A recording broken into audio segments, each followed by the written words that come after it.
Hmm.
Morning.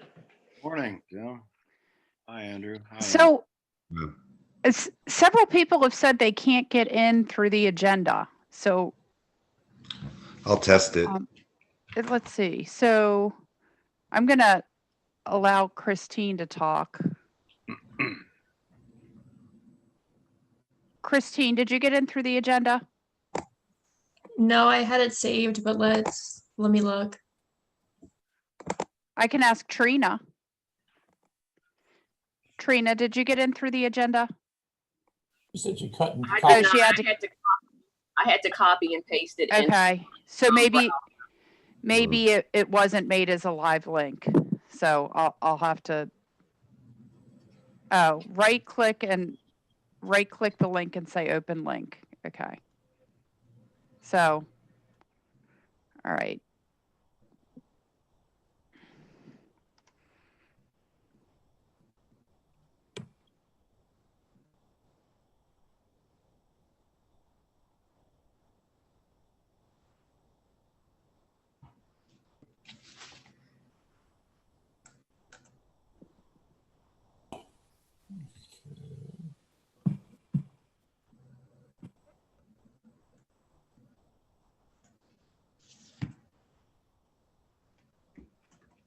Oh, I see what it's doing. It's just linking to the agenda. So she just pasted the link wrong.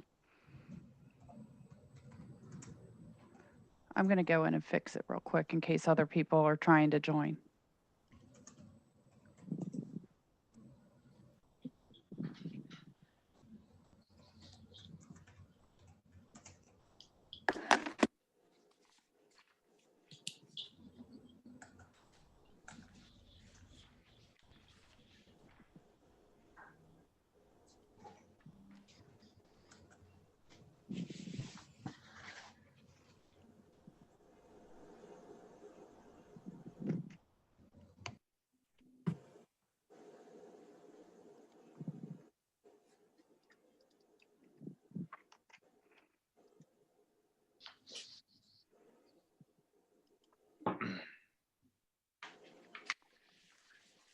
Okay, so it should work now.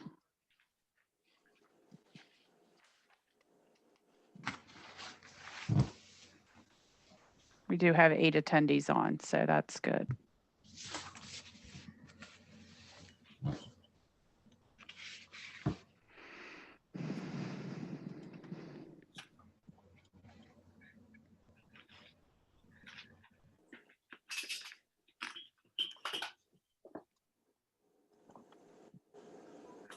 Anne Marie, can you bring on Morgan as a panelist for the first couple items? Yep. Thank you. Are we ready to get started here? I believe so. Everybody here? Yep, everybody's here. Okay. So it is 10 o'clock on Wednesday, October the 21st, and we're here for a capital projects meeting. And the first item on the agenda is, I don't think there are any additions or deletions to the agenda, but the first item on the agenda is a discussion of the various capital projects that we've been discussing in the past. And so this we will turn over to Charlie and Morgan to walk us through hopefully all of you received the information that was provided yesterday, the PowerPoint presentation. I'm sure probably Charlie's going to pull it up on the screen as well. But it is, hopefully you had a chance to look at it in advance, so it makes a little more sense. So Charlie, before we get started, let me make one comment about the oil spill. I've had several phone calls from people who want to volunteer to help clean up the oil spill. It's obviously significant. If you haven't gone to the beach and looked at it, there's quite a bit of oil residue on the sand down well beyond the Children's Beach House. I did speak with DENREC this morning again, and they are saying that they are not wanting volunteers to call them at this point. Apparently the Coast Guard is working with DENREC on this cleanup, and they're still working on the strategy. They will possibly accept volunteers as early as tomorrow, but they have to work through the process with the Coast Guard because apparently they've taken charge of this thing. So we had calls that there's beginning to be some oil residue showing up in Cape Penelope State Park. And I've had calls that there is a sheen on the water in the canal. The sheen on the water apparently there's not much they can do about that. But if you have a chance to, I have a photograph of the oil residue on the beach in front of the Children's Beach House, and it was significant yesterday afternoon. So, but if you get anybody who's calling and wants to volunteer, I've asked Sue Ann to keep a list of names and contact information. And if you call Sue Ann, then call Sue Ann, I think we could provide that list as a one-time thing to DENREC when they are ready to deal with volunteers. That's all I had on that. So, Ted, do you have any more information on the cause of the spill? And nothing yet. Is it still 250 gallons, or has that been revised? They don't have a number. Oh, that's the number I thought I saw to begin with. It is the number they put out, but based on the amount of residue that I saw on the beach, I would say that is a very low number. Right.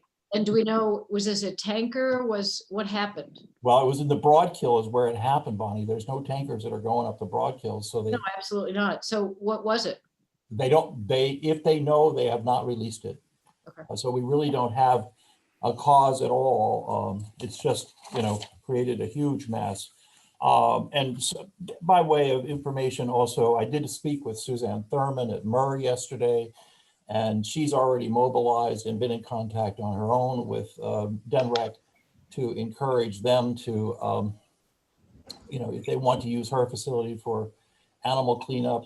And one additional piece of information I can provide is that late yesterday, I was advised that if you get a residue on a dog's paws or even your own shoes, the best thing to use is baby wipes or baby oil.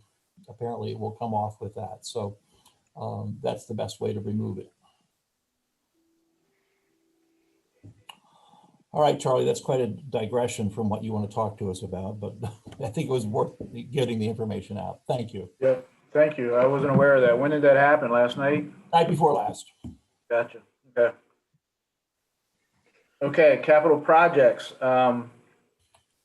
First one we want to talk about, Mayor, in the interest of time, Morgan has an appointment later. We might push the police department up as the second one if you don't mind. Okay, that's fine. Yeah. So just want to update everybody on the Rollins restrooms. The goal is to create restrooms when the Rollins room is being used. Pre-COVID, it was being used all the time, it seemed like, for planning commission meetings and even certain council meetings, but it just seemed like it was being used all the time.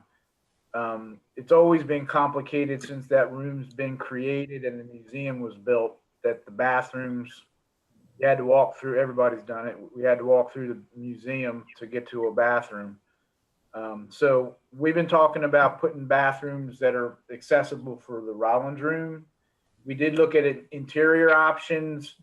The problem with the interior options, beyond just taking up some significant space inside the Rollins room, were the electrical, plumbing, and mechanical connections that were necessary, that where we were going to tie back into all existing interior mechanical, electrical, plumbing services, it was just going to be a lot of disturbance to not only the Rollins room, but good portions of the museum. I forget the one room there. I think it's the library room. But anyway, Actually, it was called the Delaware Room, yeah. which is where the documents are. It's all cherry paneled. Yeah, it was really going to be a mess trying to make those connections to serve these new bathrooms. So we're looking at an exterior option now, and hopefully you've had a chance to at least glance at these drawings. It's a single story addition just outside the stairwell on the Rollins room side of the facility of the structure, and we're looking at putting two unisex ADA compliant restrooms in that addition. You can see those down in plan view on the left bottom left hand corner. In discussing it, we had what I thought was a really good idea was to create a corridor to access the bathrooms, but also that corridor allowed for two doors, one for access from the Rollins room, but also one for access from the exterior, which is on the left-hand side of the structure, which would provide restroom facilities for Stango Park concerts and other events nearby. Of course, the city would have it'd be at their discretion to lock that door, lock the door leading into the Rollins room if nothing was going on in the Rollins room. That would all need to be worked out, but it gives you some options and it allows for restroom access for those outdoor events. Noted that there'd be a separate electric hold. It's a door that would be held open electronically from the stairwell into the corridor that accesses the bathrooms, so that anybody who's in the Rollins room for a meeting can get out, go to the bathroom without going through the museum. We also have a custodial storage room shown in our plan view, 2 drinking water fountains. And the nice thing about this is that it facilitates the water and sewer service. We can access it underground. There'll be minor disturbance to the parking lot and access water and sewer that's currently located on Adams Avenue, not far from this location. We've also shown an overhang. If you look at the elevation views, we show an overhang that provides a covered space for entry into the Rollins room, which I think is kind of nice, on bad weather nights or days. So you can get the cover pretty quickly. And we've dressed up what right now is just kind of an unused space, landscape it. We're just in the preliminary stage here. We've done a lot of work, but we're just in the preliminary stage, but we've dressed it up with some landscaping just outside that overhang area. We haven't developed the project cost estimate for this one yet. So I know that's important for the capital project committee and your finance committee on Friday, but we're just not there yet. Morgan, I don't know if you want to add anything else to the discussion before the committee talks about it. Well, the only other thing that I would add in is, we are trying to approach the fire marshal about allowing a limited use sprinkler system, which is, obviously the existing building is sprinkled, so it would still be kind of expensive to extend that existing sprinkler service through that fire rated stair. So in lieu of that, we're going to try to see if the fire marshal will accept a limited use, which is a 6 head off of domestic water, which would not require a separate connection. So that would also save some money. So that's pending, approval to go forward with this scheme. Yeah, and the other thing to note is that we are, shed roofing off the existing structure, which you can see pretty good detail of that in the bottom right-hand corner. Just to give you a sense of what it would look like. I can add is this would create a sense of arrival for the Rollins room, separate from the entrance that we currently use. As we know, the current room, the current entrance that we are sort of using, although it was never a formal entrance, and the Historic Society would like us to use their main entrance, was really a fire exit. And this would take that fire exit and make it a more welcoming entrance for anybody just coming to a meeting in the room. Also, when you looked at the interior replacement of the bathrooms, by the time you got everything in there you needed, our seating capacity would have diminished greatly. And this retains that seating capacity at its current level. And it also then addresses, as Charlie mentioned, the idea of the quandary that we've had with concerts and other activities that take place in the park that need or want restroom facilities. Mayor, how's the lighting back there on that park? Would there be potentially a need to add additional lighting on that side of the building? There probably would be the need to put some lighting on the, and I think Charlie and Morgan will work lighting into the canopy that would go over the entrance. Okay. But beyond that, there is lighting, outside, and I think the interior lighting of the hall could be one of the things we could do to make sure that it isn't. We could do this with all of the facility there, make it motion detected lighting, so that you wouldn't have the risk of the lighting just remaining on either the restrooms or the hallway, which would cut down on utilities. We do get complaints from time to time about the lighting outside, so we will look at that along with it. Yeah, we can mount things on this addition as well, in terms of lighting off of that. So by code, you're required to have at least one light at both of those exit doors. Yeah. The one into the stairwell will now be undercover, so those could be easily mounted in the soffit of that overhang. mhm. But there will be one, that's facing the park, at that exit door would have to be on the building. Yeah. Okay. I think we How can. many parking spaces will this addition take up? None. None. 0. So you're able to accomplish this addition in the planting area parallel to the building? So currently there is a space all along the side of this building is a landscape part, and then there's a space before the fire lane actually starts. And so we haven't actually needed to take away any parking spaces. What we're showing new landscaped area actually used to be where the bike rack was located, and we're showing that put back in just more of a nicer landscaped entry in that location. Yeah, that's very attractive. One of the things that we didn't talk about when we talked about this is we probably ought to think of some kind of a corral for those dumpsters, for those trash carts. If we're dressing up this whole area, we probably, more as you look at it, Morgan, the Historic Society has those trash carts just to the right of what would be the new main entrance. We probably ought to figure out some kind of, contained compartment. Yeah, a screen. That's a great idea. Yeah. Yeah, we were thinking that this landscape area would screen that transformer that you see as a box behind there. So I agree with you. We could do the same with the dumpsters. Okay, great. Thank you. Morgan, will the siding be consistent with the current siding? Well, that's a great question. If you look at the right-hand side of your screen, we had proposed a couple different options, one being the full face brick that would exactly match the existing building. And this one that you're showing here is a combination of lap siding, which is what you see also across the street, and a brick water table that would match the building. So it's not an exact match that we're suggesting, but we do think that it's in keeping with the area. We're showing a metal roof as well that's overframed over the shingle roof. So that would be up for discussion.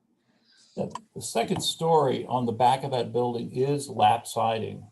And obviously there's a big cost differential. What is it? What did you say, 30% to go from brick to siding? Is that what you said, Morgan? Yes, sir. With siding being the cheaper, I take it. 30% of the siding cost, not of the entire. No, 30% of the brick versus Right. The cost differential is 30%, Right. not the overall project. Are you done, Rob? I don't want to interrupt you. Yes, thanks, Bonnie. Okay. Can I jump in here? Sure.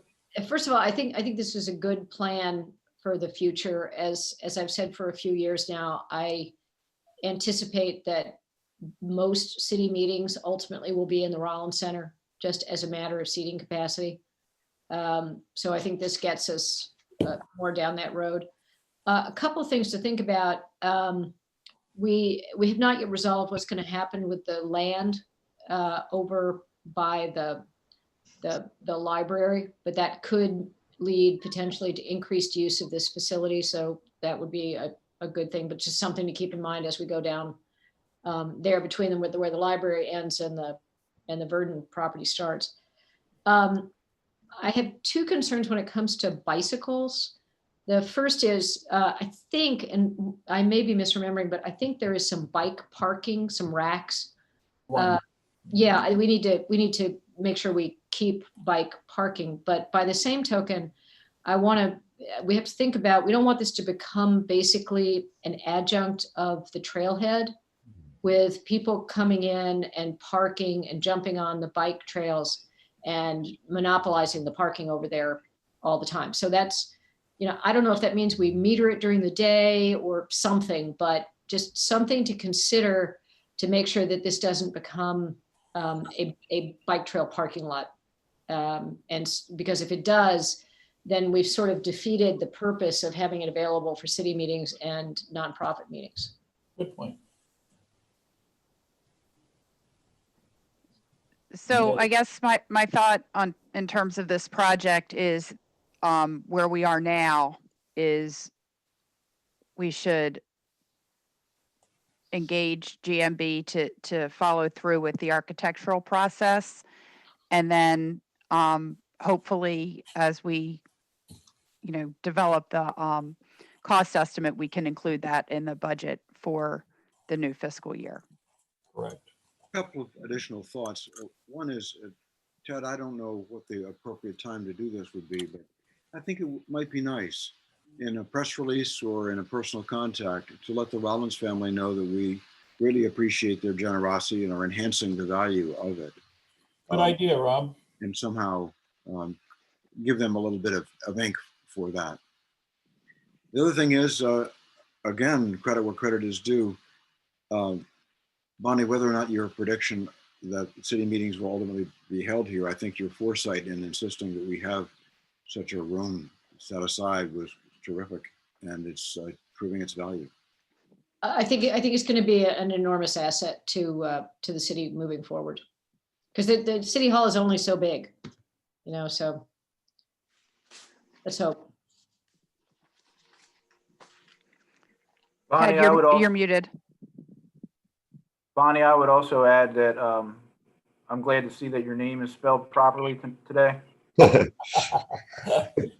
other thing that we're working on, obviously Anne Marie's already on it, is, and we've had other requests, is better equipping the room inside with AV equipment so we can do Zoom meetings from there and things as well. So Not Zoom, but streamed meetings. stream meetings, But yes. excuse me, thank Yeah, you. and I have not authorized the implementation of that because I was kind of waiting to see what happened with the restrooms.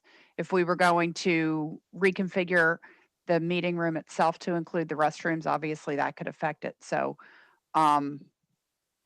so we can, I think with knowing how we're going to proceed with this, we can start making the arrangements to get that done.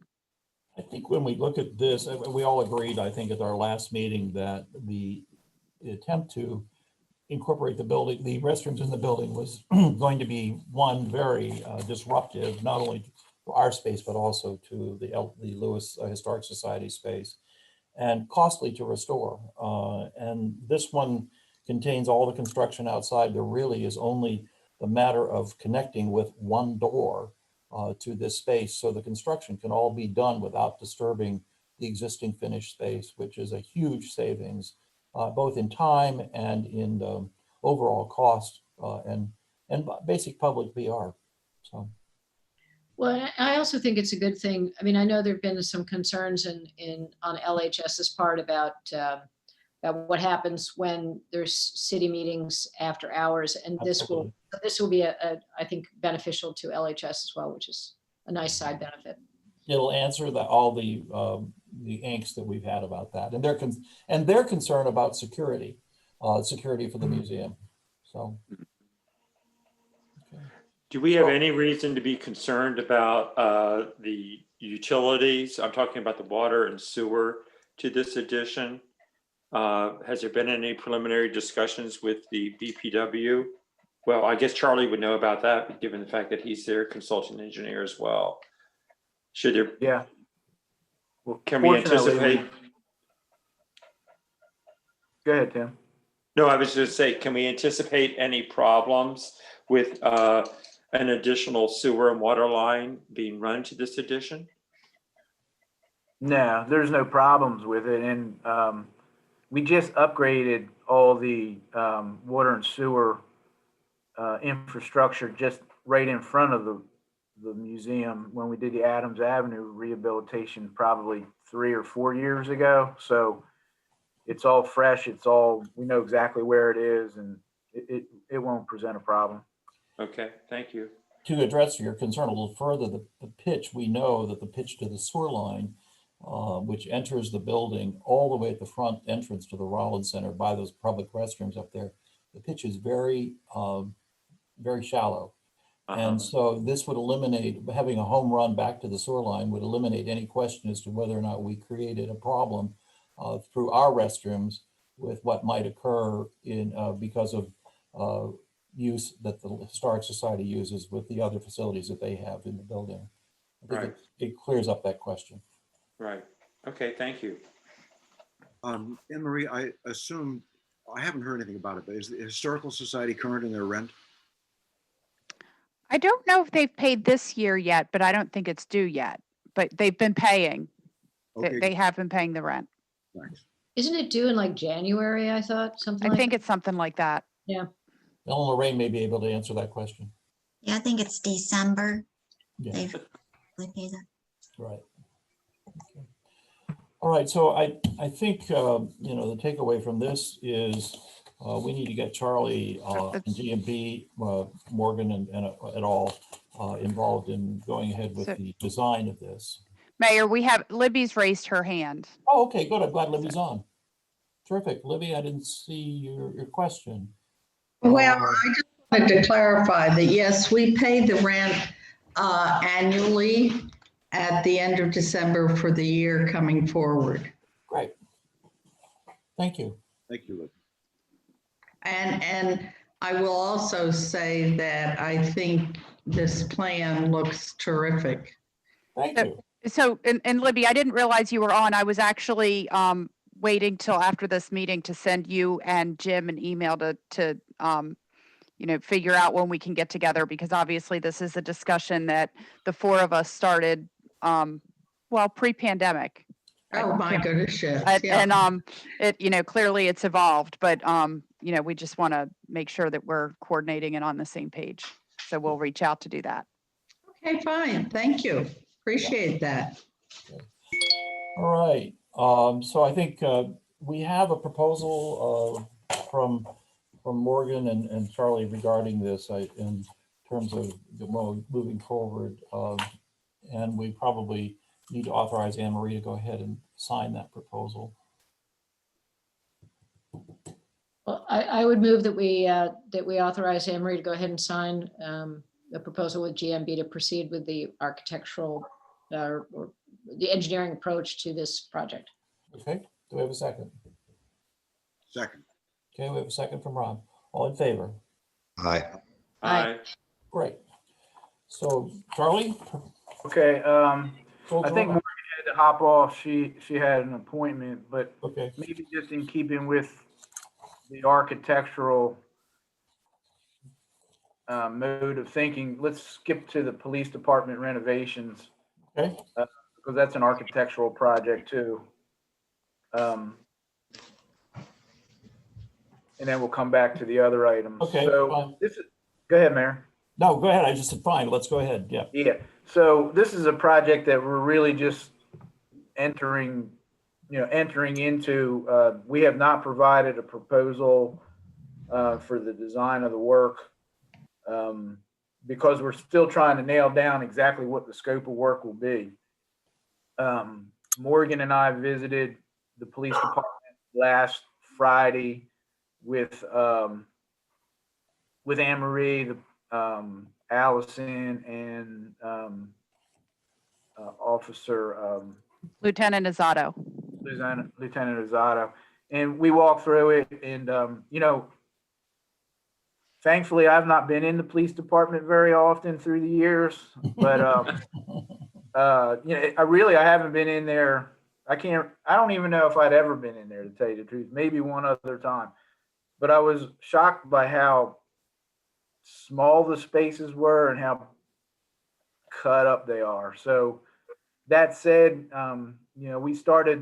there are some needs that the department has that we started to look into how we were going to address, and I'll try to talk about those today.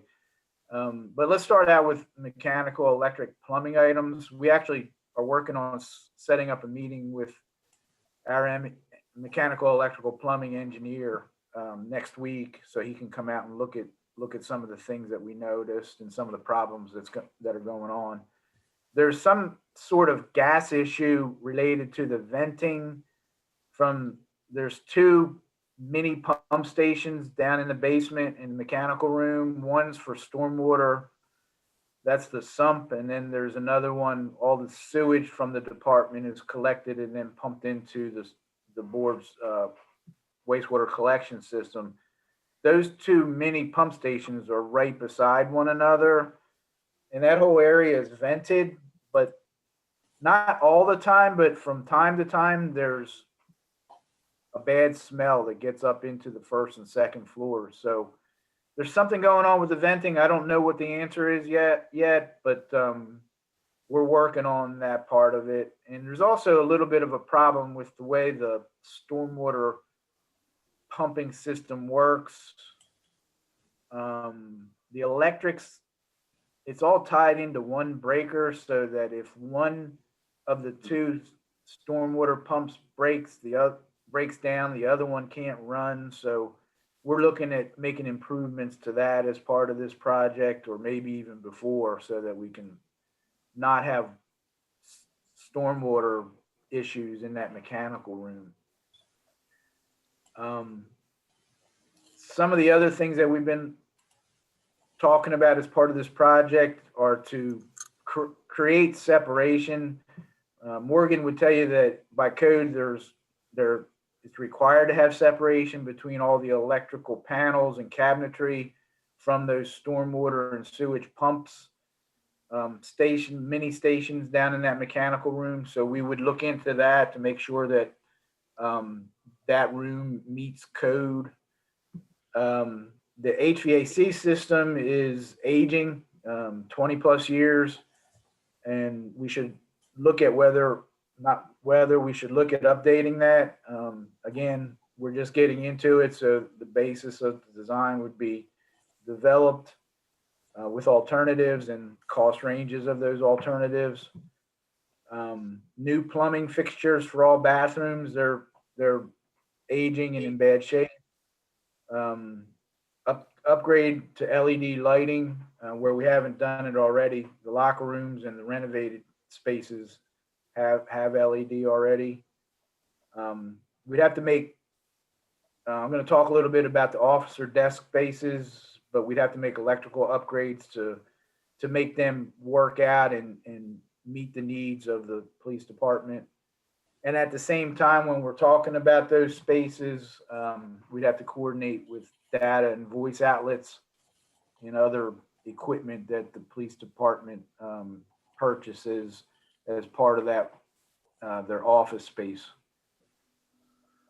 Architecturally, things that we've looked at so far is just upgrading the flooring and the wall finishes throughout.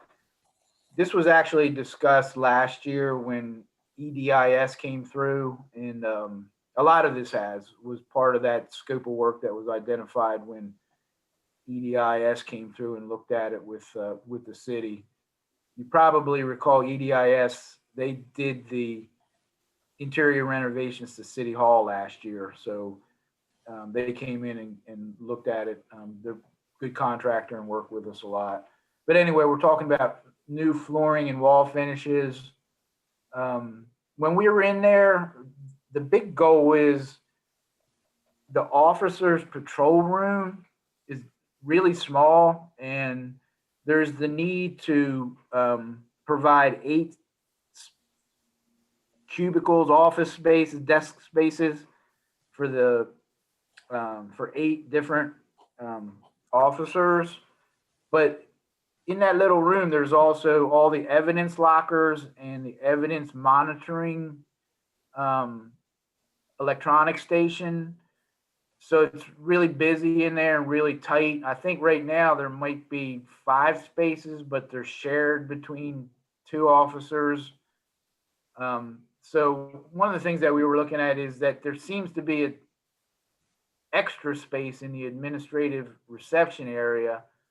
I don't want to call it wasted space, but there's extra space that maybe we can relocate some of the walls to make that officer's space, to move the sergeant, which is, he's located right now between the administrative office and the officer's patrol room.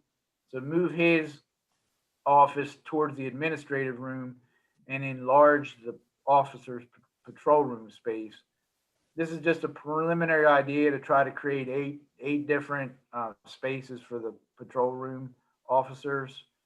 And that also would require removing the IT server, which is rather large, but there's room to move it to an exterior wall and create that space for the relocated sergeant's office. Talked about moving the officer's patrol room into a larger space with the evidence lockers and evidence monitoring station. There's also a huge copy machine in that patrol room that can be relocated to provide extra space for the officers. One of the things we haven't gotten into deep yet is to determine what the scope of work is for a potential break room with sinks and countertops and dishwashers and that kind of thing. So we're still working on a lot of this. I feel bad that I'm not able to give you real good answers to a lot of it, but we're just getting into it. When we looked at the lobby, which is pretty large, but it's a space that you can't really use for anything else, we would just do finishes only upgrades to the lobby. And then there's the basement. So all that was on the first floor, and then there's the basement. The idea would be to create new flooring and wall finishes throughout, renovate the locker rooms. There's still some discussion of how the existing gym space would be used. Would it continue as existing gym, or would it be, created into some other space, perhaps office space or some other storage space? If you go into there, I know they have the need to store things like bikes, their own bikes and bikes that just happen, that the police department happens upon in their daily duties.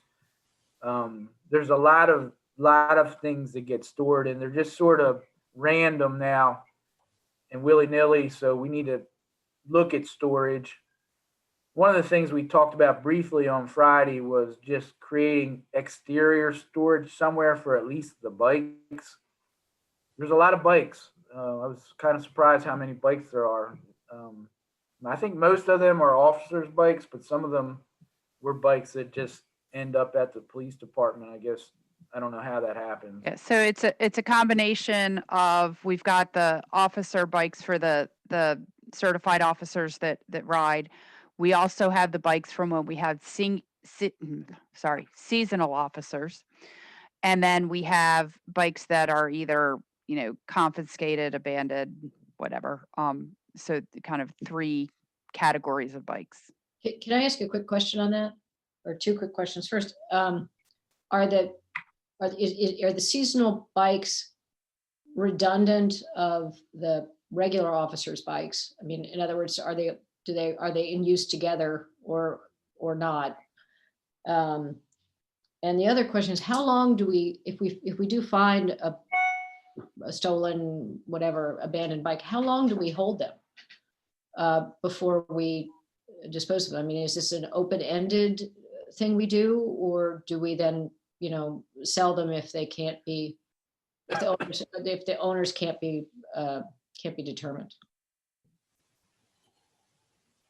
Would you like me to answer that, Anne Marie? Sure, Tom. Yeah. Can Yes, you hear me please. all right? You can hear me? Okay. Yeah.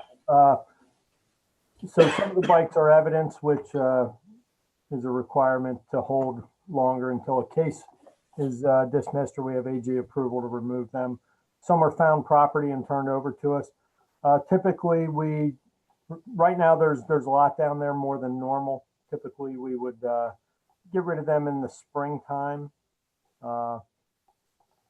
Obviously, the spring was different for a variety of reasons. This coming spring, we'll either donate them or trash the ones that are junk. There's several, I think 5 old bikes from the seasonal program.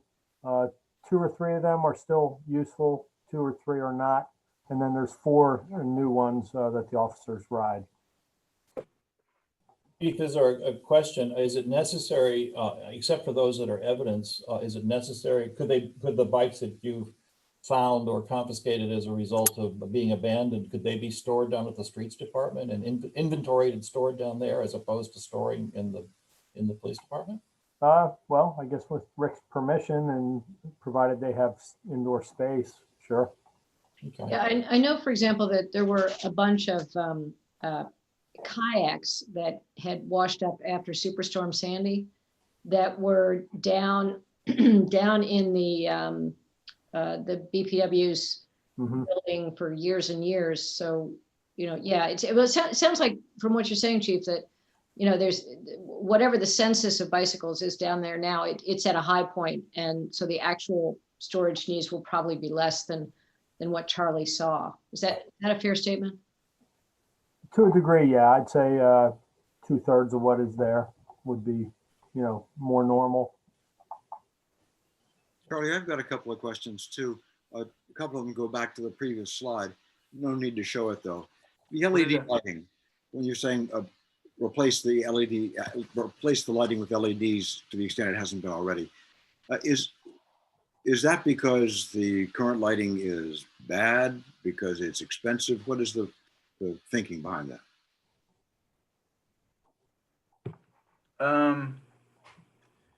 Well, this is a little bit beyond my expertise, but we're also looking at probably upgrading the drop ceilings, so it would be a good time to do this, but also just moving to LED lighting as a form of, something that's more efficient over time and probably provides the city with cost savings over the life of that versus the existing fluorescent lighting. The same thing's true with the HVAC equipment. That old equipment may be a lower SEER number than what we would get today, which would make it more efficient. Right, and but that leads to a related question, which is, are we looking at an upgrade for the entire city hall HVAC? I mean, if the part that serves the police space is running out of effective life, what about the rest of the building? I think ours was, the main building was upgraded when we expanded City Hall, right, Charlie? Yeah, in 2007, 8, roughly. Yeah. Oh, and that actually Bonnie's question was related to mine. The HVAC, I mean, they have an expected life, but sometimes they go way, way beyond that. Sure. Mm-hmm. Are they not performing, Charlie? As far as I know, it is performing. Maybe the chief has some experience with that, but as far as I know, it is performing. And this was more of just, while we're making the upgrades, let's upgrade the HVAC system more along the lines of what the mayor was talking about, get the efficiency rating up moving forward. Yeah, they're expensive machines though. They are. Yeah, but to Charlie's point, if you do renovations and then you have to go back in when it does fail, potentially could be more. Are we moving the HVAC or is it just swapping it out? Yeah, that I can't tell you yet because I just don't know. Okay. One other question about the next slide, the one we were on when I asked. You say unshared workstations in the patrol room. Unshared, that sounds a little old-fashioned. Is there a reason that they can't be shared? Because you're not going to have eight officers in there at any one time. Yeah. I just know that that was the scope, that was the goal that we were given to provide unshared workstations. So, Chief, do you want to address that? Well, I would just say, each individual officer, should have their own computer, so they don't have to share it. They should have their own storage space for, their reports and all the other stuff that they use every day.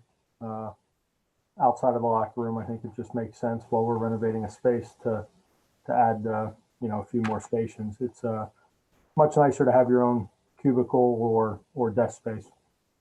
How many, Chief, how many patrol officers do you have sitting at their desks at any one time?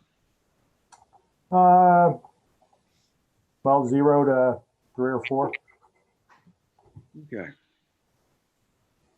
Yeah, I know what we did was we basically had, and I guess this is sort of state of the art now, or pre-COVID was, back when I was in the government, is we had, when we had people who only needed to be inside at a space for a limited period of time, we basically just had a long table, and people could bring their laptops in, and they each had a sort of a drawer and a file cabinet, and so it was referred to as a hoteling station because it was used briefly and sort of haphazardly depending on need. So I mean, I don't know how elaborate this needs to be in terms of what the usage is. It doesn't need to be elaborate. I think it just would make sense to have, a couple file drawers and other desk type drawers where officers can store their stuff. Okay, can I ask a couple of quick related questions? Or Rob, do you mind if I jump in, or are you done? Go ahead, Mom. Chief, how much use does the gym get? Not enough. Because I don't want to go down the road of renovating, if we do this, around a gym that I totally agree, Bonnie. I wish I was here Friday because I would have walked through with Charlie. Ideally, what I would like to do is in that gym area, knock a hole in the block wall through to the current men's locker room and expand that area. There's 10 plus employees sharing a very tiny locker room with high school type lockers, and we really need to store all our equipment when we're off shift, like I would say a 36-inch locker each, and the weight room would be ideal for that, up against the far left wall or the wall that as you walk in straight ahead. That would be ideal to have a doorway to the shower and bathroom area, and kind of use that space for that. Yeah, it sounds like a better use of space. And I had a kind of a related question, which is we've got on here renovations for a potential a break room with countertop, sink, dishwasher, cooktops, refrigerator, coffee machine, etc. Isn't there a city kitchen directly sort of across the hall? Right. Why would we duplicate all of this stuff when it's already available? Yeah, I don't know, that area is shared by BPW and the city staff. So, yeah. So I mean, it's not that far, but it's in a separate, area of the building. Ours is pretty tiny. I don't foresee the dishwasher for sure. It's more about cabinets and the space for the officers to eat. yeah, I mean, if we were talking about it as a little table, and Doesn't have to be elaborate. think, then I guess that makes sense. But, literally, I mean, other than the fact that there's a door between them, those two spaces, my record, they couldn't be more than 30 feet apart. Right. I would agree. Yeah. I don't know how the city staff would feel about sharing it, but, or BPW. I think that the more that the police mingle with the civilians, the better. Yeah. We do that lots, Rob. Good thing. I think all of these kinds of things can be worked out as we get into the actual design configuration. I think one of the things about the gym is, we'll never staff or be able to equip a gym as any of the local gyms might be equipped. So we might be better off looking at, and I think we have provisions with we did have a provision with our state health plan where they could access a local gym. Isn't that right, Chief?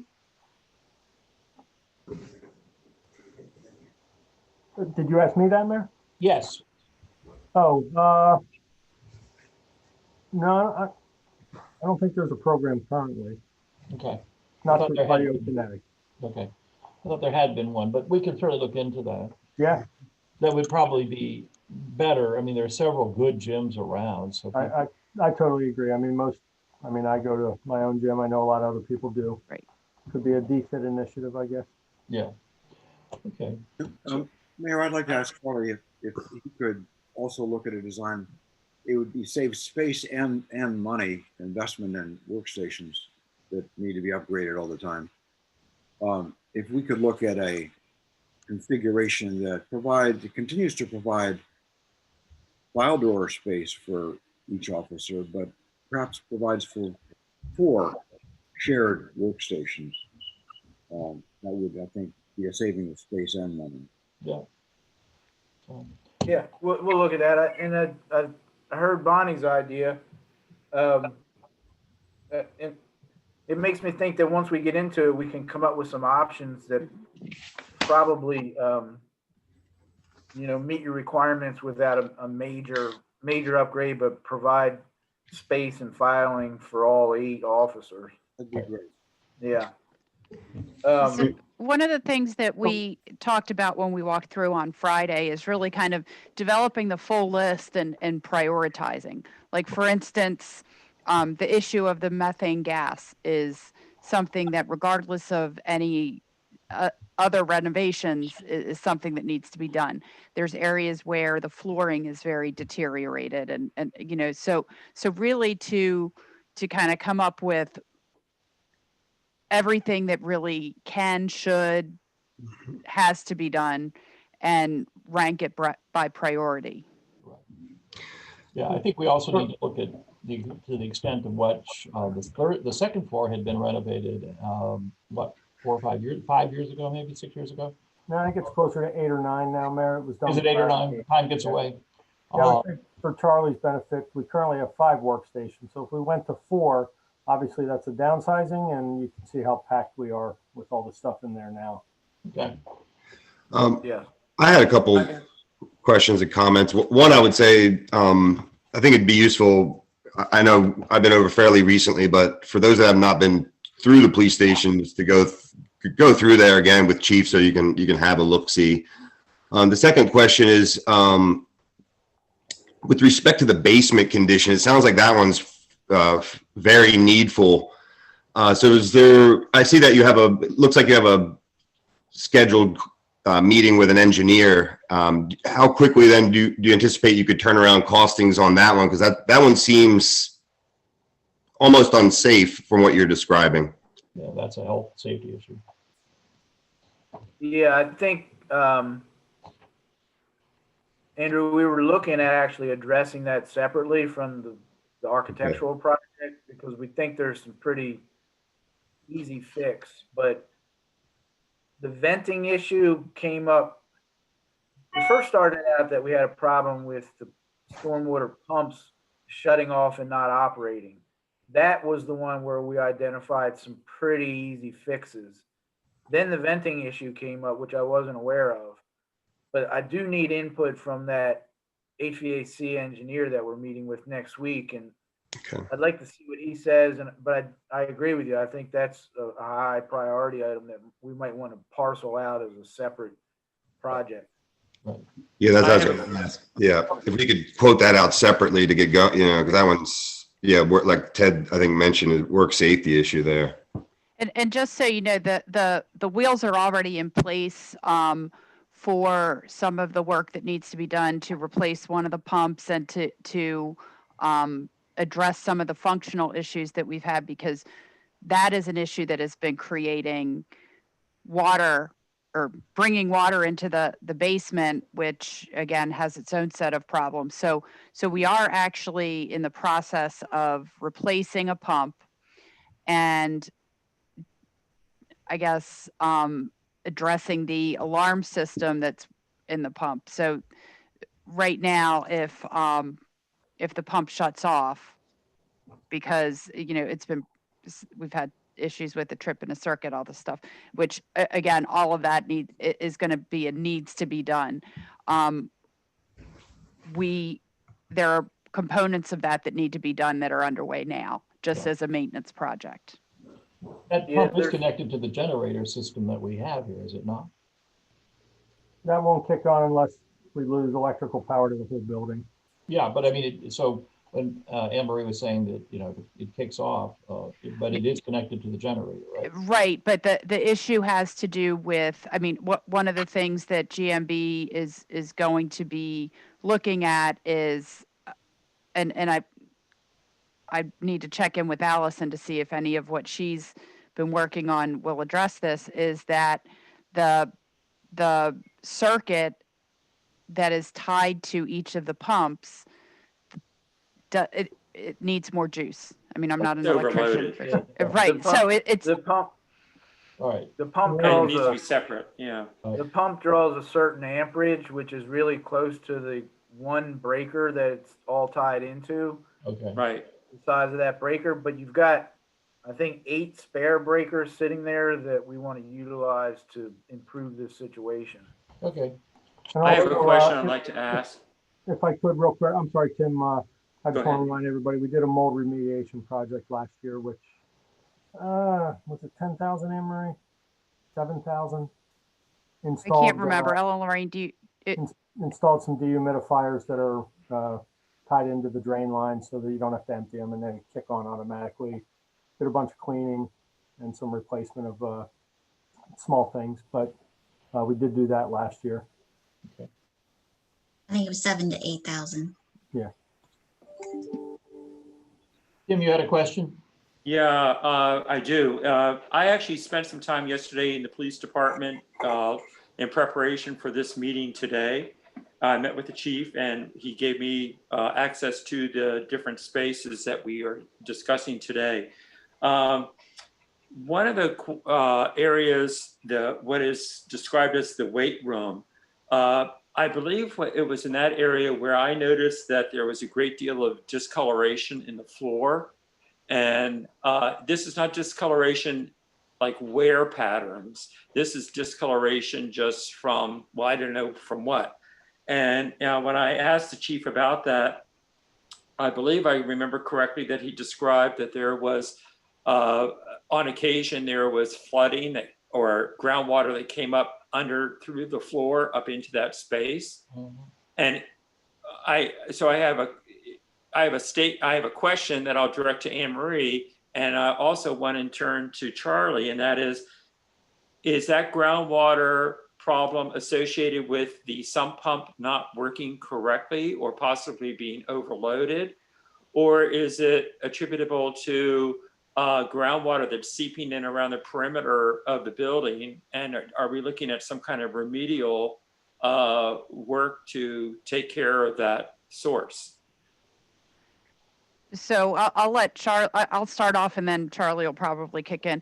We believe that it has more to do with the sump pump issue. Okay. The basement is waterproofed. So we think that if the sump pump was working properly, we would not have the water in the basement. The other thing that has happened from time to time is there are some storm drain. There's a storm drain like in the stairwell. when you're Correct. walking down the outside, That's correct. outside of the basement.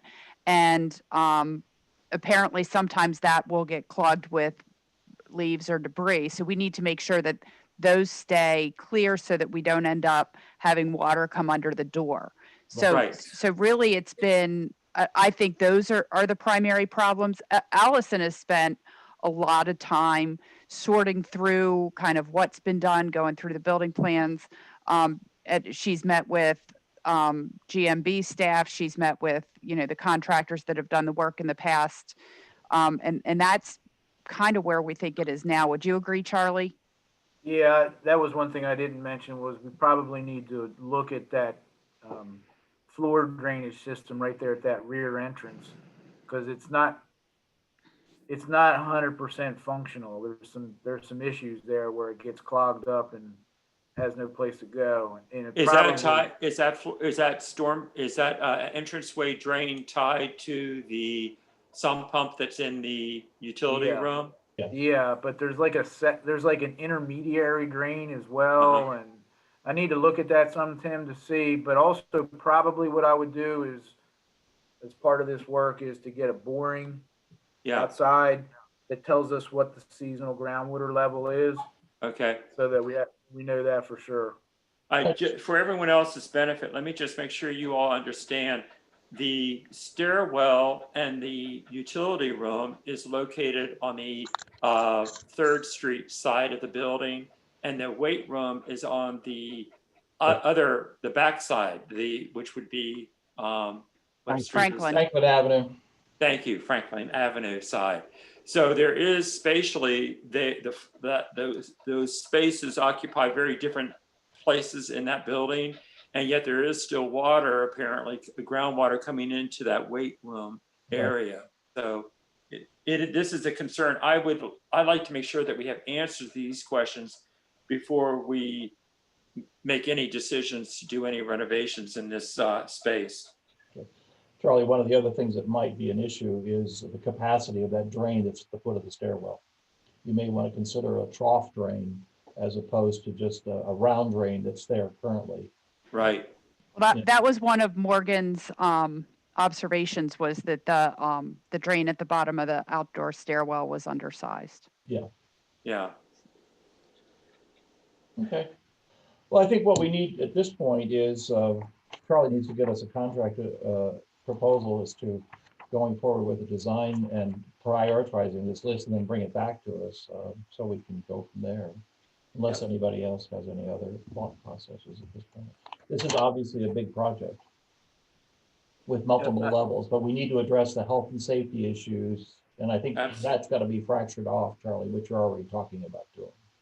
Exactly. And the other thing I would say is we think about annexing in people, that one of the things that we're presenting is a police service. And so this is an asset of the city that, it looks like it needs some investment. Right. Exactly. Yep.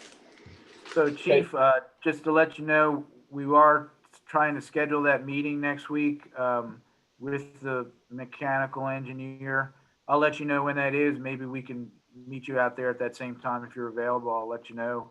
And Mayor, you're right on. Once we have that meeting, we'll put together the scope of work, what it would take to complete the project architecturally, and get that to Anne Marie so that we can take the next steps. Okay, great. Thank you. Thank you. All right, so do we want to go back and pick up with, you want to go back to the beach lighting at beach 1 and 2? Is that what you want to do, Charlie? Mayor, can I ask another question about the okay, go ahead, Rob. About the police department scope of work? It sounds like 2 scopes of work. What is the consensus of the council on what we're authorizing Anne Marie to execute with GMB? I think my understanding is that we're authorizing her to get the scope of work for both projects, but obviously the priority, we need to hear a proposal back on what's going to take to address the immediate health and safety issues, and the other one's going to take more time. So there may be 2 scopes of work projects. It sounds like 2 scopes of work. One that we can't delay on. Right. One that we can, we might be able to time. Right. Thank you. Mm-hmm. Okay, Charlie. Okay, I don't recall how much we got into this at the last meeting. Feel like I've presented this a couple of times, but I want to give you some updates on where we stand. When we went through the design phase, well, just as a reminder of what we're doing, we're replacing 20 existing pole-mounted lights with new LED pole-mounted lights on both beach parking lots 1 and 2. We're going to use, right now they're metal, kind of thin gauge metal poles. We're going to use what's known as stress-crete weather resistant poles. Perfect application out there on the beach side of Lewis. Don't be alarmed by the word stress-crete. You've all seen it if you go on the boardwalk in Rehoboth or Bethany. It's sort of like a concrete, but it reminds me of the exposed aggregate sidewalks that we sometimes see, but it's on a pole. But it's just very weather resistant and it's a perfect application for it. They'll be 20 feet high with 1 or 2 arms, depending on where their location is in each of the parking lots. For instance, the ones that are located between angled parking spaces in beach parking lot number 1, we have cars or trucks coming in, angled parking, kind of butting up against each other. Those that are in between those spaces would probably have 2 arms. The ones out by the beach would have 1 arm, just to give you a sense there. LED fixtures, we would look at minimizing lights so that it doesn't light up the whole side of the town and the residential houses that are there. That'll be part of our design. There are 2 concrete support pedestals in beach parking lot 1 now that are damaged. One looks like it was hit and kind of sheared right off at the grade elevation. The other one is up on the dune on the Virginia Avenue side, which is the Cape Henlopen Drive side, right at that corner of the parking lot at Virginia Avenue. That's the entryway, the back entryway into the parking lot is actually known as Virginia Avenue. I don't know what happened there, but there's a concrete pole pedestal that's not being used at all. So we would replace it and put the new pole on a new pedestal. Some of the things that we're getting in, that we got into when we looked at these stress-crete poles, is that the diameters won't fit onto the existing pedestals. The anchor bolts that are required to anchor these poles down are larger. And you need, with anchor bolts, you need minimum of 3-inch spacing between the anchor bolt and the edge of the concrete. We just don't have it with the existing pedestals. So we're setting up a meeting, trying to get some contractor input on this to determine whether we want to, there's ways that we can put a sonotube around the existing and enlarge the existing pedestals. Is that the way that we want to go, or do we want to replace them with new pedestals large enough for the new street lamps, pretty much directly adjacent to where they are now? So this is where we are kind of right now in the design process, is determining a feasible and cost-effective approach between those 2 alternatives. We are scheduling a meeting with a contractor to talk about that on site. And when we do, we have to make sure that we consider parking lot disturbance, obviously, since we just paved it 2 years ago. We think we can minimize the disturbance into small rectangular or square patches that will blend in and not create a real problem. A little bit more of a concern is just if we put new pedestals in, we have to relocate or redirect the electrical, the conduit and the wiring to that new pedestal. we don't think that's going to be a huge problem, but it is definitely a consideration. So something that we'll be talking about as we move forward. You know, we don't want to get into replacing all the wiring or replacing all the conduit all the way back to the power source and going all the way, you know, all through the parking lot with that work. So we just want to use what's there now. Just want to make sure that we don't have problems if we happen to go with new pedestals. We have put together estimates for augmenting the poles and enlarging the existing ones. It's $270,000 construction cost, $300 if we go with new concrete bases, and there's our engineering fee. That's my update right now. Probably in 6 weeks, I'll have a more detailed update after we meet with the contractor and we really put pencil to paper on this design. I have 2 questions I'd like to ask. Okay. First one is there any need for it to be included in your design, the use of bollards around the base of the lights to protect them from vehicles, as well as the parking lot is cleared of sand with great frequency, and you know equipment is used in that area? Would bollards be helpful to protect those bases? Well, it's something that we can consider. Just keep in mind that the pedestals themselves are probably 3 feet out of the ground. Right. I understand that they could get hit easily.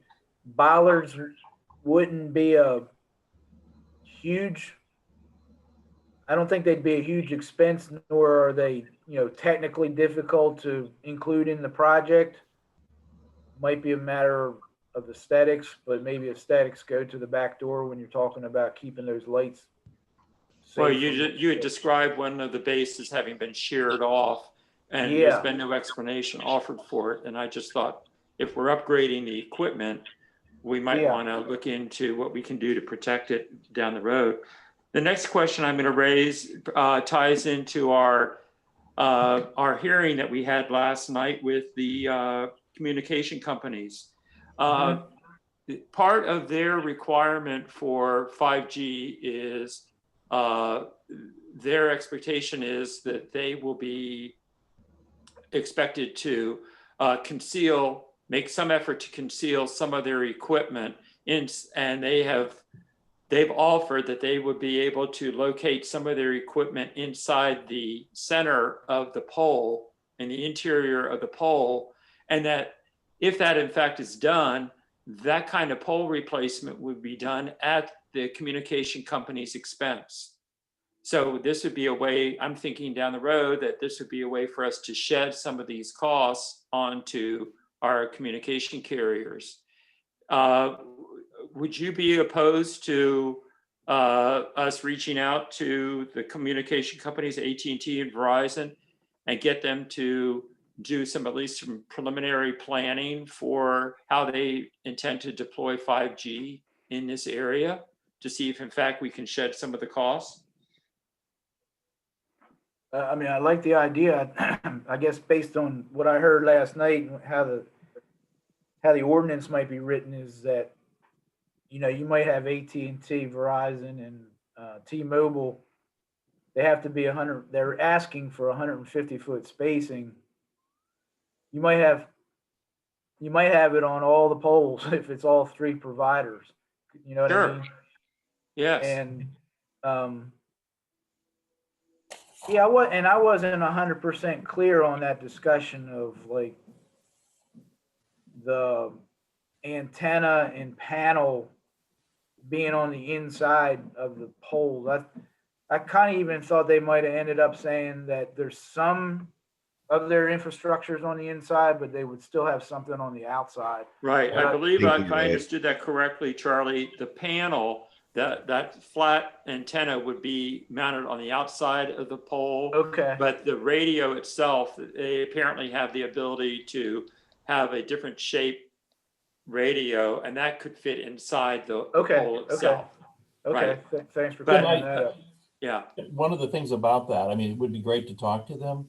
about what their plans might be, but I think what they said was they would replace a pole with a like pole of similar design. So we might be able to get them to, if we're planning to move ahead with this, they might be willing to share some of the costs of replacement in order to get their poles. But in terms of getting them to absorb the whole thing, they're going to replace with what we have currently. Oh, I understand that, but what we have there currently is in need of being replaced, right? Yeah, but they're not going to be responsible for upgrading it. We would have to do that, and then we could ask them to, we would have to identify where we want to go and then get them to participate in that in light of what we're doing rather than. I think it's a dialogue that's worth I think it is too. Yeah, okay. But I don't think we're there yet. Yeah. Something to think about if you have that dialogue is that we are designing these new poles for a Category 3 hurricane. Right. But that's only based on the surface area of the poles as they are. That doesn't include, increasing the surface area for the antennas or any of the panels. Well, that might be a question to ask whoever we end up doing whoever becomes the supplier of these poles, because the 5G service that they're talking about is not unique to Lewis. It's being done by all over the country. Yeah. So as we go into this, does the placement of 5G panels on this pole impact its resilience in terms of being a Category 3 hurricane resistant? Yeah, that's something that we can do, Mayor, actually, just as long as I know what the, average panel size is. Sure. We'll stick it into our little structural program that analyzes that, and we'll be able to tell. Approximately how far apart are the lamp posts as they sit now, Charlie, in relation to their kind of 150 versus 300 feet question? Yeah, they're pretty well spaced out. I want to say probably at least 150 feet, I'd say. Okay, so they're within the range. Okay. But I mean, I guess I shouldn't say that. Like the ones out on the beach are probably 125 to 150 feet apart from one another. But then when you come into the middle of the parking lot, there's only that separation, which is probably less than 75 feet. Right. And the backside is the same. Yeah. Charlie, remind me why we're doing this other than the two damaged concrete pads. Well, I mean, maybe Anne Marie can speak to that a little bit better, but the poles that are out there right now are in really bad shape. They don't weather well because of the material that they're made out of. And we talked about just upgrading the lights since we just upgraded the parking lot and everything around the parking lot, just to finish it off once and for all. Also, the idea of getting to an LED lighting was part of it. Yes, and the LED lighting, yes. Right. A lot of money. It is a lot of money. Can I ask a sort of basic question? And this goes to just kind of balancing the light pollution from having these lights to how these parking lots are actually used after dark. Obviously with some people go out and they have bonfires and what have you, but how much use do these parking lots get after the sun goes down? In other words, I mean, we obviously need some lighting, but I'm just wondering as I'm looking at these charts, I mean, how do we need to just light for the actual usage of these parking lots? Do we just need to light, for example, the row in Beach 1 that is closest to the beach? I mean, do we need to light the whole place? I know there's a bathroom, obviously, but I was just, since we've been trying very hard not to create light to disturb neighbors and obscure, the view of the night stars. I mean, how are these parking lots used, and is this much lighting necessary? It's a good question. I have a comment on that. My son asked me this yesterday with relation to the outlets. He asked why they're lit up at night. And one of it's obviously for brand exposure, but I said and Chief Spell might be able to speak to this, but if they're not lit, what types of activities might go on there in terms of drug dealing or otherwise if it's an unlit parking lot? Yeah. And I think you know, some of these lights, some of them could be on timers to go off, so you reduced it to not full lighting of the lot, you know. Maybe you light them until 10 or 11 o'clock night. Is the chief still on, Anne Marie? The chief is on, but also I want to make sure that we remember that there is a condominium building in the Beach 2 lot, and they have expressed concern at times when the lights have been out. Right. So, Chief, do you want to respond to the issue of safety? Yeah, I mean, I think the idea of, you know, sensors or timers that rotate the lights is a great idea. I don't know that we need 100% lighting 100% of the time. You know, we don't necessarily have an open air drug market there. I mean, I'm sure it's happened, but I would say more likely, you know, kids will park there at night and do kid things. Run into that. Well said, Chief. Chase them away, but that would, you know, it'd be helpful to have some lighting there 24 hours a day for sure. We do have a small homeless population, and I know that the trailhead lot is being used by at least one or two of our homeless people. I see them there when I walk in the morning. So I think this could become an attractive location for them to relocate if we didn't provide some lighting there at night. Charlie, may I ask you a question to clarify the description of the poles? Well, I'm not sure if I'm reading a mounting height or a pole height. Are the poles 20 feet tall, or is the mounting height at 20 feet? The mounting height is 20 feet. Okay, and would the poles actually extend higher than that, or is it just like the top of the whole light structure is 20 feet? Basically, the pole, if you've got a 3-foot pedestal, the pole is 17 feet. Yes. Okay. Yes. 17-foot light plus 3 foot of pedestal, roughly. Okay. Can I go back to this, how much lighting do we need question? I'm not. Yes. I guess, I mean, I hear what Ted is saying about the homeless population, but I guess I find it hard to believe that that would be an issue if we had less lighting or had less lighting all night. And as for the condominium, absolutely agree. You know, maybe we should have some lighting. I guess I'm just still not persuaded that the actual use or safety concerns require this much lighting. It's just, you know, maybe they could be spaced more. The timing idea is a very good one. But as Ted pointed out, or as Rob rather pointed out, this is an awful lot of money. I mean, I agree. I absolutely agree. We need some lighting. It should be LED and it should be durable. The question to me is how much is necessary? Right. I just like to throw that out there as a practical consider. I don't question the overall need for this project. I just question how much is enough, given actual use patterns.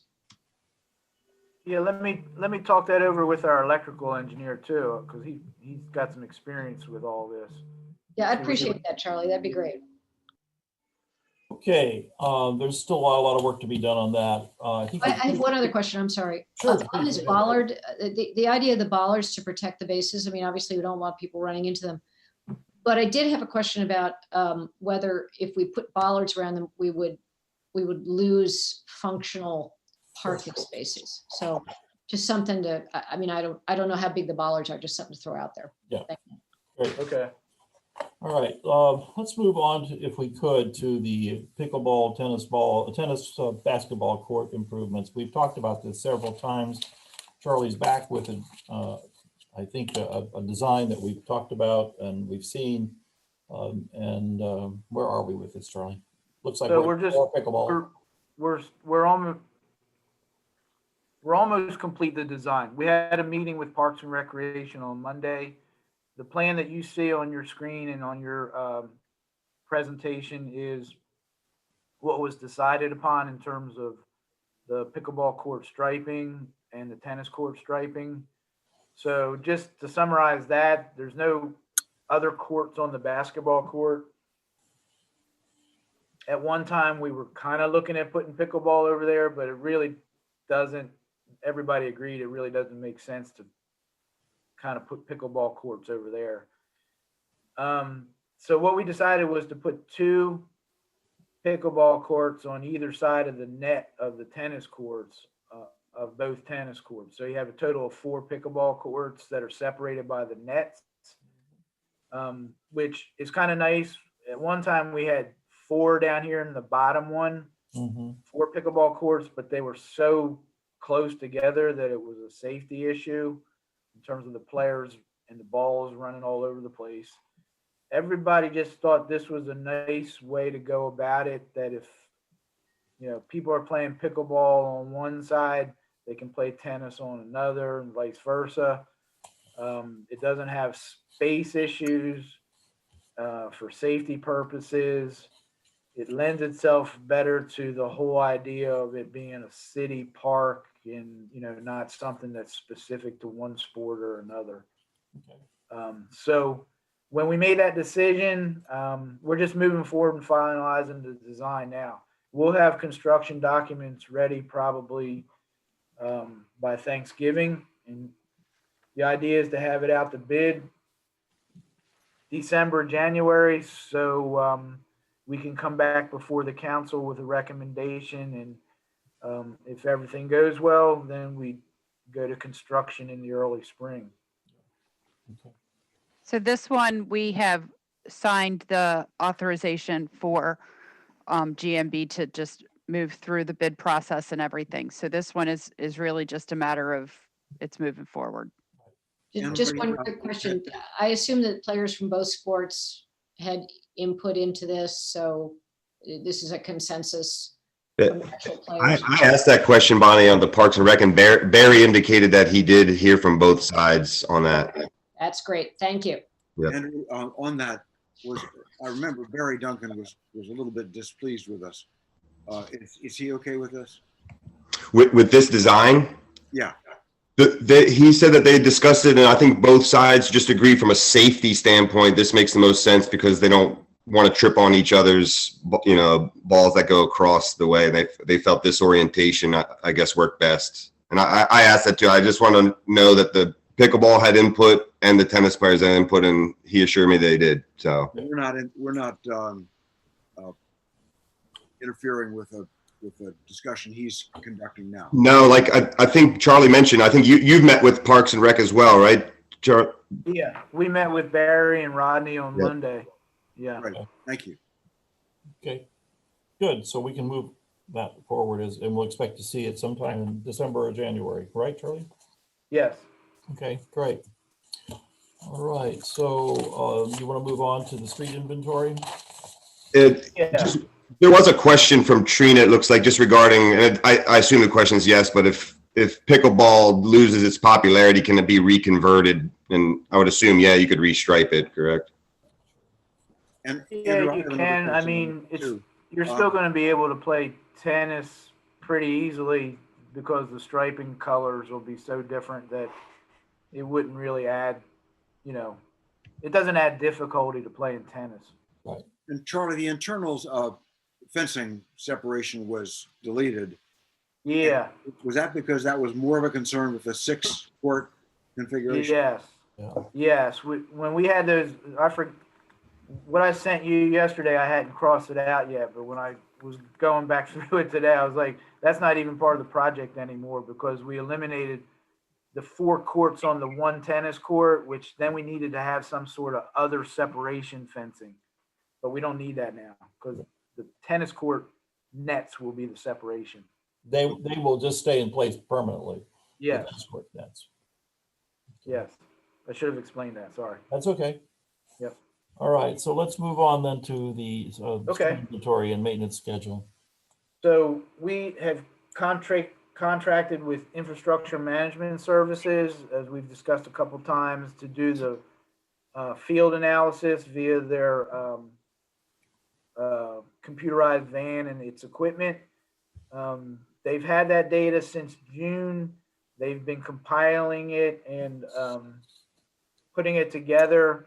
They gave me a draft of it this week, and we have a meeting with them next week because there's already some things in there that I saw that I'm, it's my local knowledge, our local knowledge that I need to feed them to finalize this report. I still need to go through it in detail. But anyway, we're getting there, and I'm hoping that, you know, within the next month, maybe 5 weeks, I'll have a final report to the city, to Anne Marie and city council, which shows what the prioritization schedule is under various circumstances. I'll get into it a little bit today, maybe get some feedback from you guys as to how we want to do that. So that's where we stand with that.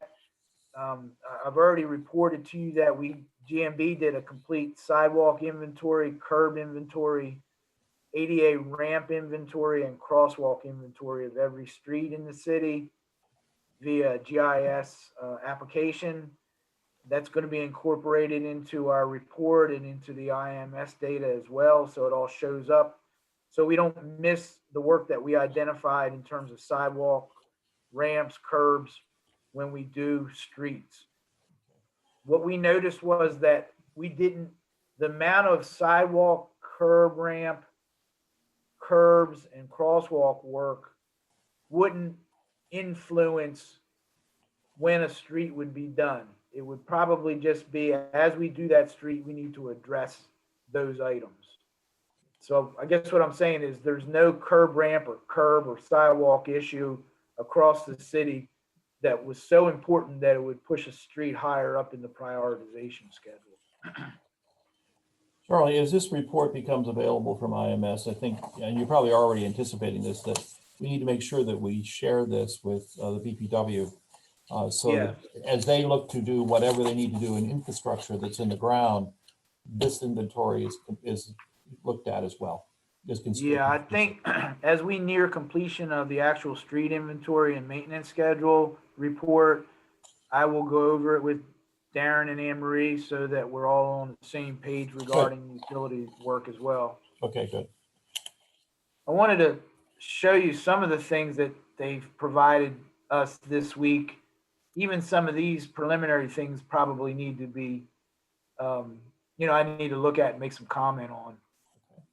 But I wanted to give you an idea of when they did their analysis with their van and their electronic equipment, and they looked at every single street, they came up with this pavement condition rating. So first of all, let me tell you that when GMB guided them through this process, we've set up 3 different types of streets. One are just plain local streets. Say you're, DuPont Avenue or Painter Avenue or residential Coleman Avenue. Well, Coleman Avenue may not be one now, but Adams Avenue or Beebe Avenue. They're just local streets. But then there's also, we described it as local truck.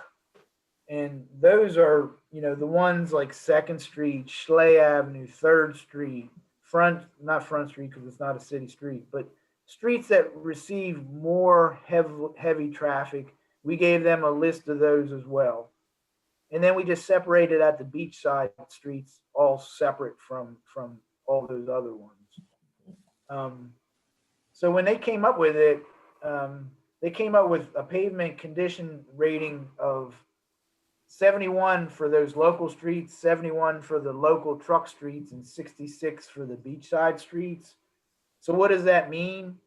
So they do this across the whole country, and a nationwide average for a pavement condition rating is 64. Obviously higher is better. And they say that for like communities similar to Lewis, an average pavement condition rating is 67. So they were pleased that in Lewis, the condition rating of our streets is somewhat higher than the national averages. Just something to share with you on that. And You, Charlie. pardon me? It's thanks to you. It's great. Well, no, thanks to you guys. I often say that it's a pleasure working with a city that, pays attention and maintains its streets so well. And obviously your city looks good because of that, but it's also in good condition, pavement wise. Yeah. Charlie, are they able to also provide street by street scores? Yeah. Okay. Yeah. I have all that in preliminary. I just haven't gone through it all. And I really didn't want to share any of it because, frankly, I saw a couple things right out of the gate. Like they identified portions of Bay Avenue as needing work, and we don't want to go through that again. But it's probably because it is porous, Sure. and it's a different. They know it's porous, but I just need to go back through. That's some of the things that I need to go back through. Then we live on here every day. There's not a bit of Bay Avenue that needs to be rebuilt right now. Right. It's still performing with its infiltration. It's not degrading structurally. So, I just need to go back and look at some of that. But they did do it every street, yes. Great. Yeah. As it turns out, every city street falls into one of two categories. It's either a regular bituminous concrete asphalt street or a porous asphalt street. Mm-hmm. So we don't have any concrete streets, for example. Oh. There's not too many of them left in the world, but there are some. But we don't have any that the city operates and maintains. Right. So this sort of gets to what we were just talking about, Andrew. But the pavement condition rating for asphalt streets is 70.7, which is relatively high. And then for the porous, it's 65.8. I need to talk to them about that because I want to make sure that that's more a function of it just being a less structurally sound section of pavement anyway, which we knew going in, because it also has the stormwater infiltration purpose associated with it. The other thing that's interesting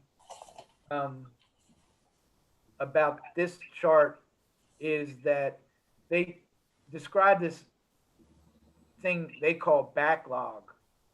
And a backlog is any of these streets or the total of these streets that have a rating of less than 40. So if you were to add up the two asphalt only sections less than a rating of 40, these two here, it totals 1.4%, and then it's 3.7% for the porous. And what that means is those are streets, in their opinion, that are so far deteriorated that they need a full upgrade.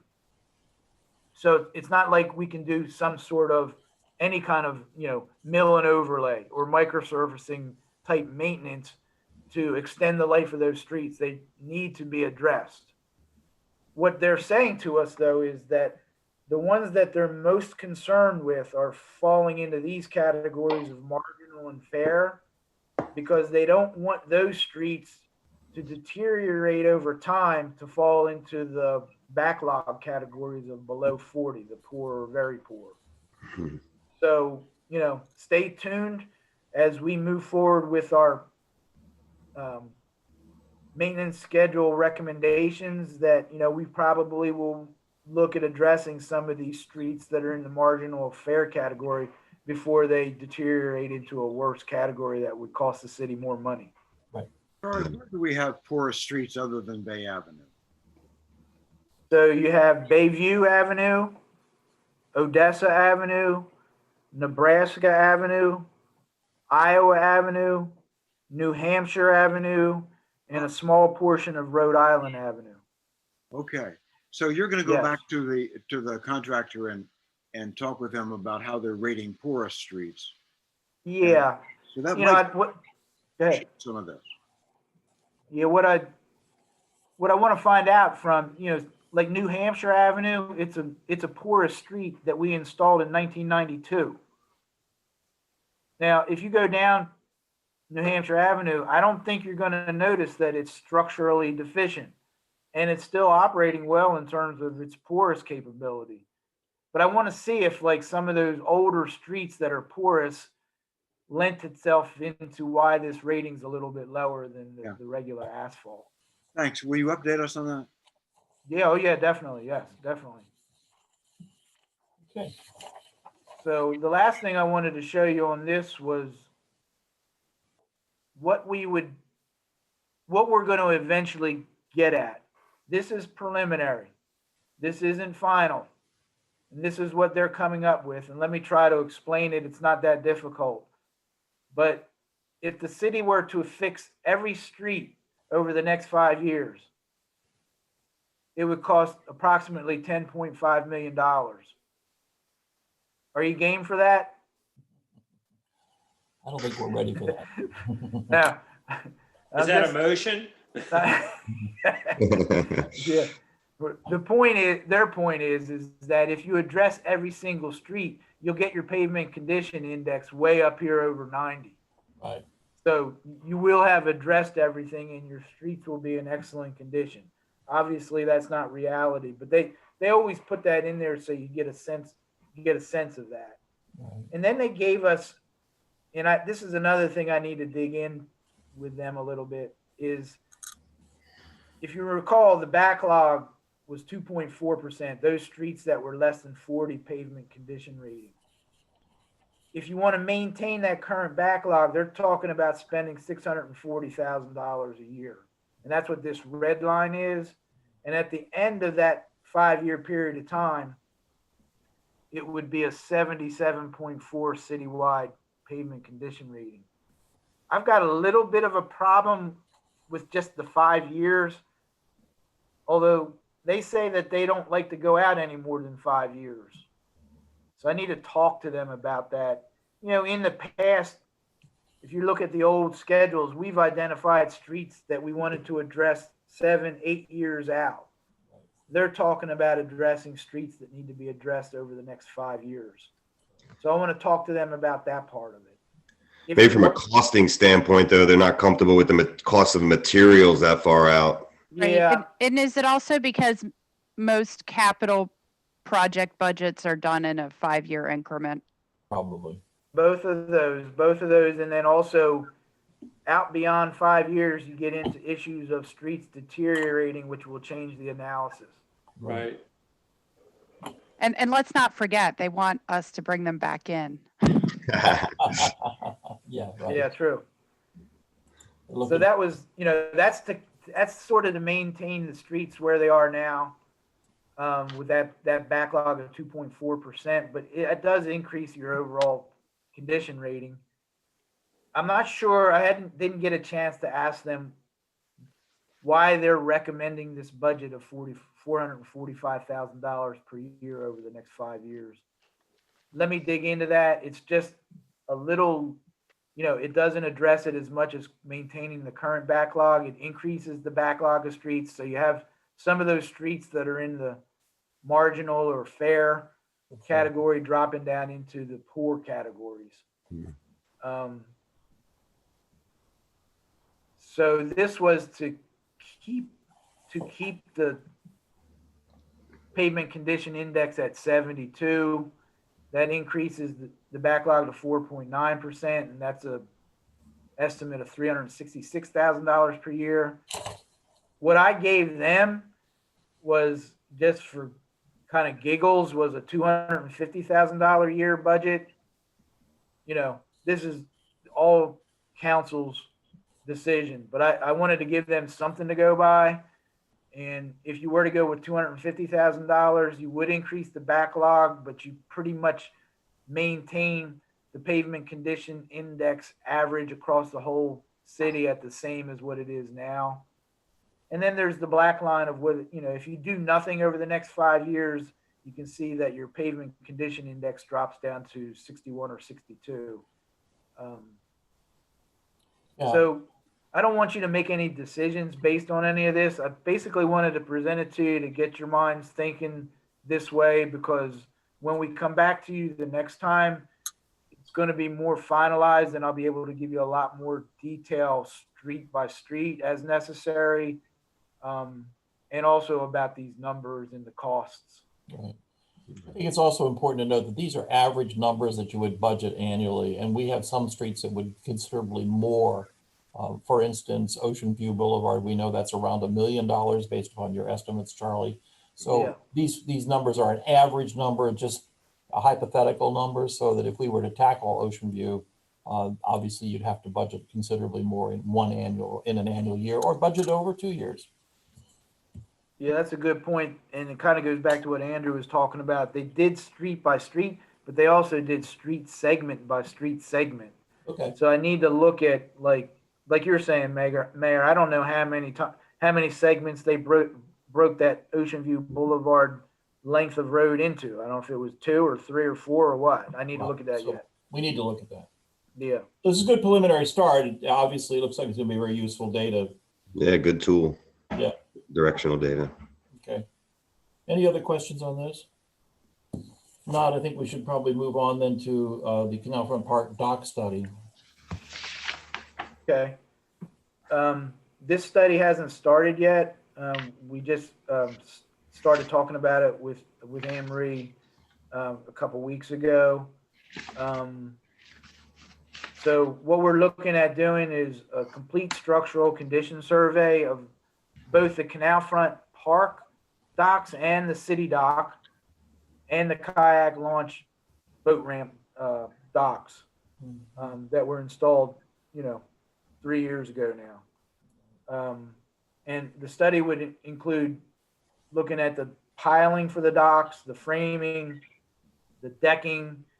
A lot of these docks, almost all of them, not all of them, but some of them sit on floats. So we need to observe what the floats look like. I know we actually repaired some floats on the city dock when we did the kayak launch project 3 years ago, that they were just kind of gotten loose and were starting to bulge out from the dock, underneath the dock. And we're going to do all that from GMB would do all that work, all the above grade, so to speak, above water work, and some exposed sections below. We'll do that via a small boat, some probing of the timber framing and piles. My structural engineer, Reggie, would be the one doing all that part of it. In our proposal, we also included commercial diver services to survey the piles and the floats that are below the water level. Amazingly enough, they think they can get all that work done in 2 8-hour days, which was a cost of $2,000, which I was pleased with that when they came back with that fee. Doesn't seem like an extravagant amount to investigate all those piles that we're talking about here. Reggie's a Delaware registered professional engineer, and we'll take the lead on this project, and then we'll provide a final report with our findings, recommendations, and the estimated remaining lifespan of the docks. The fee is $11,500 to do all that work. So, like I said, we haven't started it yet. We haven't been authorized to start yet, but that's the scope of it, Mayor. Yeah. Interesting project. One of the things that I think you need to collect some information before you start is when the Canal Front Park was built, all those piling were put in Greenheart pilings, which are known to have a very long life expectancy. Yeah. And in fact, when we pulled a couple of them, we salvaged them so that they could be reutilized. So that work, short of the pontoons, I understand the pontoon thing, but the pilings probably are in excellent shape, I would think, at this point, because Canal Front Park is about 10, 12 years old at this point. Yeah. And then the same thing true with the ramps that we just replaced, as you said, 3 years ago. Those things seem to be good preventive and good, anticipatory worthwhile projects. But I think the work to study those things is minimal. Yes. Given the age and the quality of the material that was used. Yeah, that will just be cursory, Mayor. We know that project inside and out from everything that we got into when we did it. And that's a great point about the Greenheart piles, because when we removed those, we actually removed and utilized 2 of them, I think. Right. 2 on the kayak. Was it 1? I think it was on the kayak. Right. Yeah, okay. And they were in excellent condition, and Right. they do hold up well. You're Yeah. exactly right. I don't think we have the same amount of knowledge about the piling at the city dock. Okay, yeah. But there may be records that I'm unaware of, but certainly Canal Front Park and the kayak launch, there's quite a bit of current records on that. Okay. Ted, how long ago was the city dock reconstructed? Oh gosh, more than 25 years ago. Okay, But there's been work done on it in the interim. right. And the ramps that you mentioned that had just been, I think you described them as being replaced in the last 2 or 3 years.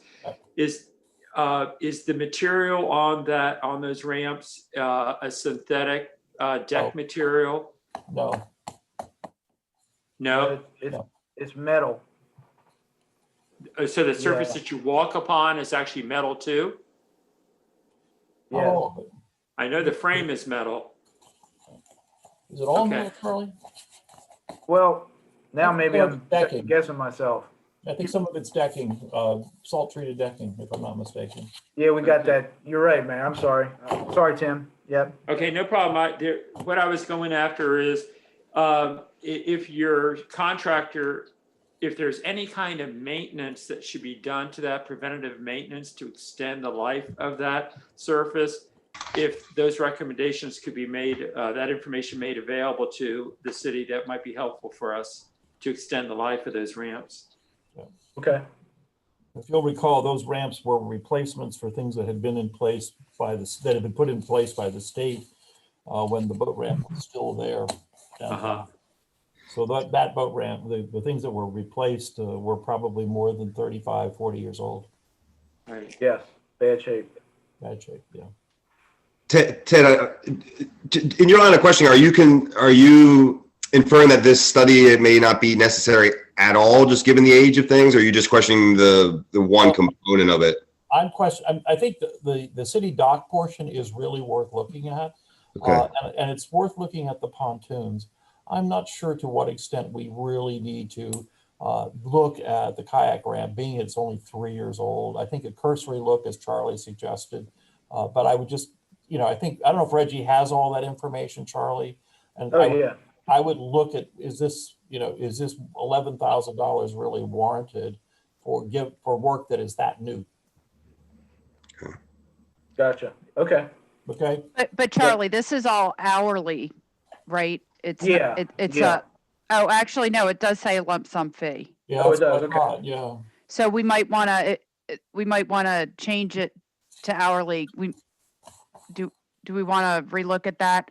I mean, if you recall, we got here because when we talked about replacing the decking at Right. Canal Front Park, the discussion was that there were some issues underneath that we needed to look at before we put the decking on. Yeah, So there's a separate issue. So do you want to take a look at that, Charlie, and see if there's any change based on that? Yes, I will.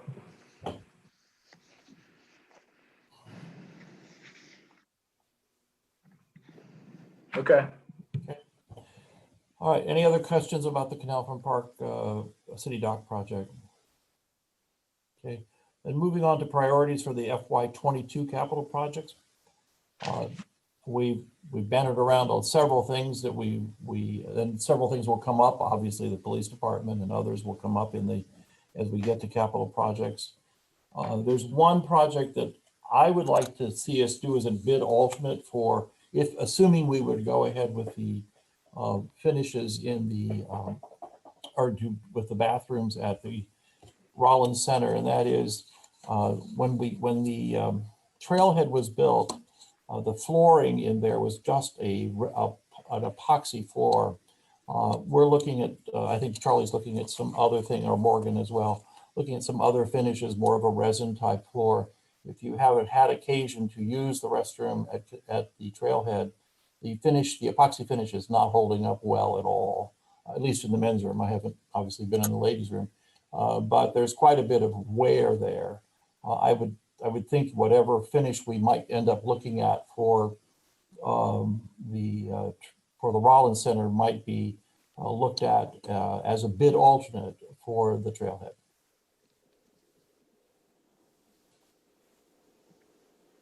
We can easily set that up, Mayor, like that, so you have the prices in front of you. Yeah. Other than that, I think we need to get the rest of the street report before we could talk about more streets. Right. So I think the idea is that with the exception of the tennis courts, which should be a this fiscal year project, Right. the projects that we've talked about today will kind of roll into some sort of capital project for next year. In particular, like you said, Mayor, that when we don't yet have the detail from the street program. But I think we can anticipate, obviously, the Rollins Center restrooms, some sort of work on the police department, Sure.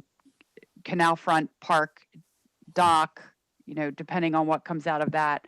And then we have not gotten any capital equipment requests at this point from departments. However, the one big issue that does get discussed every year is police vehicles. And I think the chief's still on. So the chief's still on. Do you want to talk about that? Well, first of all, can we go back to the trailhead? I mean, I don't have any problem with getting this bid as a bid alternate, but I did want to ask the question of why is it that the flooring is breaking down? Because if we know what the use pattern is that is causing the destruction, we'd have more information for what we might want to have, what material we want to have it bid on. In other words, why is it? I mean, the trailhead is virtually brand new. Yeah, it's wear patterns, Bonnie. So in front of are people going in there in their bike shoes? I mean, what's the? No, I think it's just the heavy traffic in front of the commode, the urinal, and the sink. If you were to walk in, you just see where it is worn off, and you have exposed raw concrete now. Do we have any? I mean, because if we have to make sure that we tell bidders what it is we think we need over there, and is that the same use pattern? Because I've never heard of this problem in any of the other bathrooms. Well, the bathrooms at Mary Vessel's and Zawanadale Park were put down with a resin finish. It was a bid alternate that was more than, obviously more, the epoxy finish was much less expensive than the resin finish that was put in Mary Vessel's and Zawanadale. And it was a decision made to reduce the cost by putting just the epoxy finish down. Well, is this a DelDOT cost? I mean, this was put in by DelDOT. Can we, if they put in something that didn't last? Actually, we managed that contract. I know we managed the contract, but I mean, is it what you're saying is that we decided to put in this flooring? Yeah. Is that because we didn't get enough money from DelDOT? Remember, because they were going to pay for it, and then they put an artificial ceiling on it. I mean, is that why we ended up with something that we apparently? Well, between the DelDOT money and the DENREC money, it was very close, and I think it was a decision that was made then as a matter of just making sure we stayed within the parameters of what was available. Mayor, I haven't been in the trailhead bathrooms for quite a while. Is this an aesthetic problem, or is it in some way affecting the function of the floor? Not affecting the function of the floor at all. It may affect the function of the floor if it wears on I mean, it's basically the paint is coming off the floor. Right. It's wear pattern.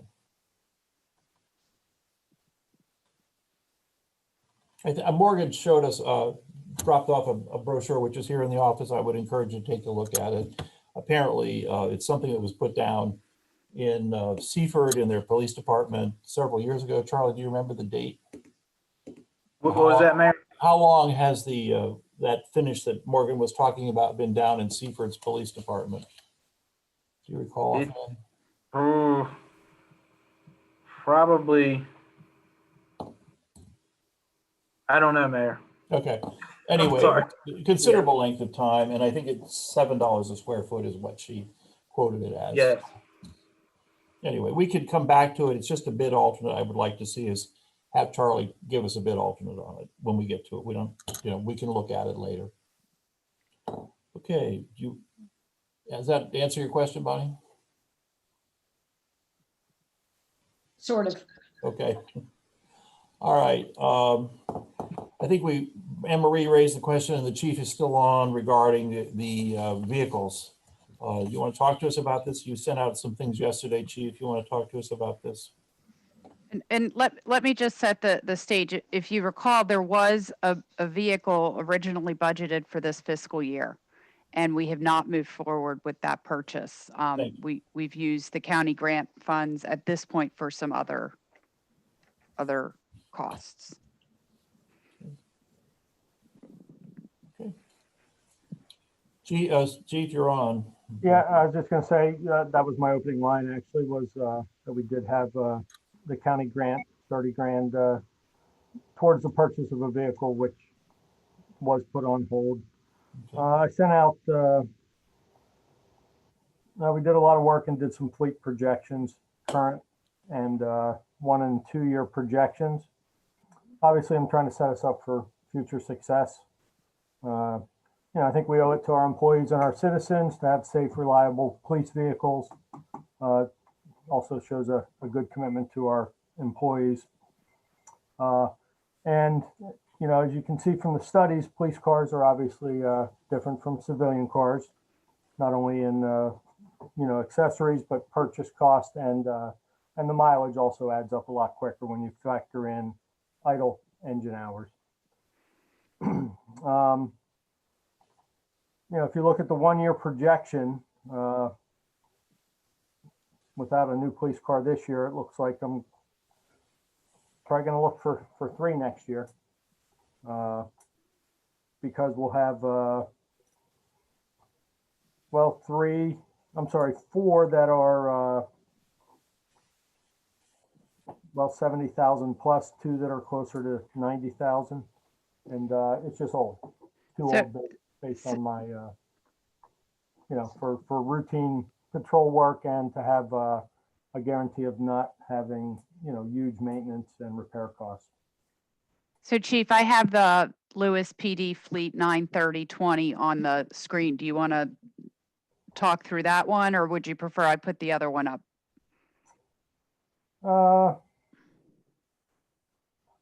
Yeah, the other one I think shows a better long-term picture. Okay, so let me do this. While she's putting that up, can you tell us what's going on with the one that's out of service right now? Yeah, so 7604 just had an electrical and mechanical issue. Got an estimate from Boulevard Ford in coordination with our maintenance department, and it is $5,200 to repair. Engine or coil packs, catalytic converter, and then there's an electrical issue that's I don't know 100%. I don't think they do what it is. Obviously, I'm hesitant to spend that kind of money on a vehicle that has, as of 9/30/20, 94,800 miles on it. Yeah. So as soon as you repair that, what's the next thing? A transmission or something? I don't know, but we're hesitant to spend that kind of money. That's why we try to turn over our vehicles before they get to that point. What about 7602? It's also listed as out of service. So a 2018? Yeah, it's a Chevy Tahoe. I'm looking at one that says Ford. That's the one that was replaced by the Chevy Tahoe. Okay. Yes. So that one had been. The old 7602 is out of service, waiting to be sold. Just with the uncertainty of the fleet, we haven't done that yet. The new 7602 is a 2018 Chevy Tahoe, which is fine. Okay. Okay, so the 7602 on the page that has the 2 year projections, that is irrelevant to our considerations? Yeah, the out of service vehicle was the old 7602. It's just a replaced number of vehicle. Okay. So when it says out of service 1 year mileage under the 2018 Tahoe, under 1 year of mileage. What's that all about? Old 7602, we used that. So the number was transferred. So That's the 1 year mileage from the old vehicle. So So- you're saying in 19 to 20, it was driven 18,416 miles. That's correct. And if you look at the current mileage of 7602, which is the Tahoe, it's 3,748. And we project that to be 24,000 based on the usage of the old vehicle. All right. So just to, if I could look at this slightly differently, we've got 1, 2, 3, we've got 5 vehicles that 1 year from now will roughly be at 50,000 or so, or 27, 24. So we got 5 vehicles that have a lot of life to them, right? 7600, 7601, new 7602, 7606, and 7607. Do I read this correctly? That's what I read about, Bonnie. Yeah, I think that's accurate, Bonnie. And that's 1 year out. And 2 years out, there's those same 5 vehicles are still relatively low mileage. Is that right? Yep. Okay. Okay. Chief, help me understand the idle miles. You've got this worksheet that shows idle miles times idle hours times 33 miles. And then for the other sheet, you add the idle miles into total mileage, or is it not included? Which sheet are you referring to, Rob? Well, I'm looking at a sheet that says these vehicles miles 930/20 miles in time. And you've got the calculation of idle hours, and which I assume is measured, idle miles, which are a formula of 33 miles per idle hour. Yeah, you add the two together, the actual mileage and then the idle mileage. So let's look at 7604. It says, 04? say again, please? What number did you say? 7604. On that same sheet, it shows 332,000 idle miles, 94,832 mileage. And then on the other sheet, you show the mileage of 94,000. Yeah, I can't hear you, Rob. Rob, your mic's really not picking up. All right. Thank you. That's much better. Good. Chief, I'm trying to understand how idle miles fit in to the calculation of mileage. I'm looking at 7604 as an example. You've got a calculation of 332,000 idle miles. How does that factor into the other worksheet? It's a snapshot of the total use of the vehicle as far as hours on the engine, hours on the electrical system. So it translates in a police vehicle. You know, it's a formula provided by the manufacturers. Every 1 hour of idle time is equal to 33 miles of actual road time. So you add the two together to come up with a total vehicle usage snapshot. Well, looking at 7604 then, column H shows 94,832 miles. Mm-hmm. Looking at the idle mileage spreadsheet, worksheet, that's the actual, it seems to be the actual mileage, not the actual plus idle. Am I right? Are we looking at the first sheet or the second sheet? Yeah, both of them. I don't know which is the first, which is the second. Looking at the one that says miles, that ends miles and time. So the 94,832 is the actual mileage on the vehicle, odometer reading. So the idle mileage isn't factored into the other sheet. Correct. So, okay. Now, let me ask you a little bit more about idle time. Why is it that some vehicles seem to idle more than they're actually in use? Engine hours is lower than idle hours. Well, it's based on the usage of that vehicle. Patrol vehicle obviously is used for, you know, stationary traffic enforcement, for school crossing, special duty assignments, and 12 hours of patrol per day. So it's running most of that time. So, That's why the idle hours are much higher. Chief, if they're doing school crossing, why do they have to idle that whole time? Because they have to activate their emergency lights. Is that true also for like the bridge duty? Was that the trucks are idling at that point? Correct. And it's the factor that the manufacturer gives you is that idling is the same as running the car at 33 miles an hour. Yes, it's the equivalent. No, it's the equivalent of driving at 33 miles. Is that right? That's right. Yeah, it's the equivalent of driving 33 miles. 1 hour of idling is equivalent of driving at 33 miles. Well, that's 33 miles an hour, Mayor. Okay, yeah, that's all right. You're right. Okay. That seems awfully high to me, but I don't know. I don't know the industry standard. Well, does that mean if the thing, if Well, Chief is saying that this has come directly from the manufacturers. right, but I guess my question is that it's a formula. The way we do it in Lewis, I mean, I'd be actually curious to know how this actually works out with real cars. But if, let's say you idle one of these cars, right, somebody comes, we have 24-hour patrol cycle. If I get this right, if you 24 hours times 33 miles an hour, you're basically at just a shade under 800 miles a day. So that's 5,600 miles a week for just idling.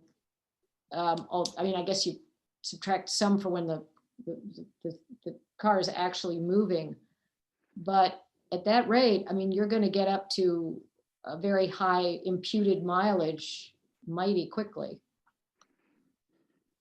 And my question is the manufacturer, this question for you, Chief, is the manufacturer's sort of projected depreciation, if you will, does that bear out in what you've actually seen in your in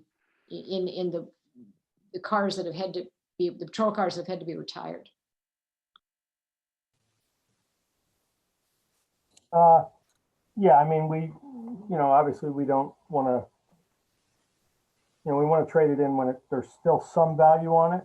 If we wait until it's totally dead, then there's no value to us. Chief, we've talked before about whether a city like Lewis needs to equip its officers with police package vehicles that are capable of high-speed pursuit. And you stoutly maintained that it's important that they be able to move from place to place quickly. But I think the one time I asked you how many chases there had been in the previous year, there was 2. I think it was 1 the next year. Have you given any thought to the cost that's imposed by idling a police package vehicle on bridge duty, on school crossing duty, compared to the cost of idling an urban police vehicle, such as I showed you photos of? Obviously, if idling is the equivalent of 33 miles an hour and you idle it for 8 or 10 hours on bridge duty or a couple hours on school crossing duty, essentially you're wearing that car out and it's a much more expensive car. Doesn't it make some sense to get more urban appropriate vehicles to do that kind of work? I maintain no, Rob.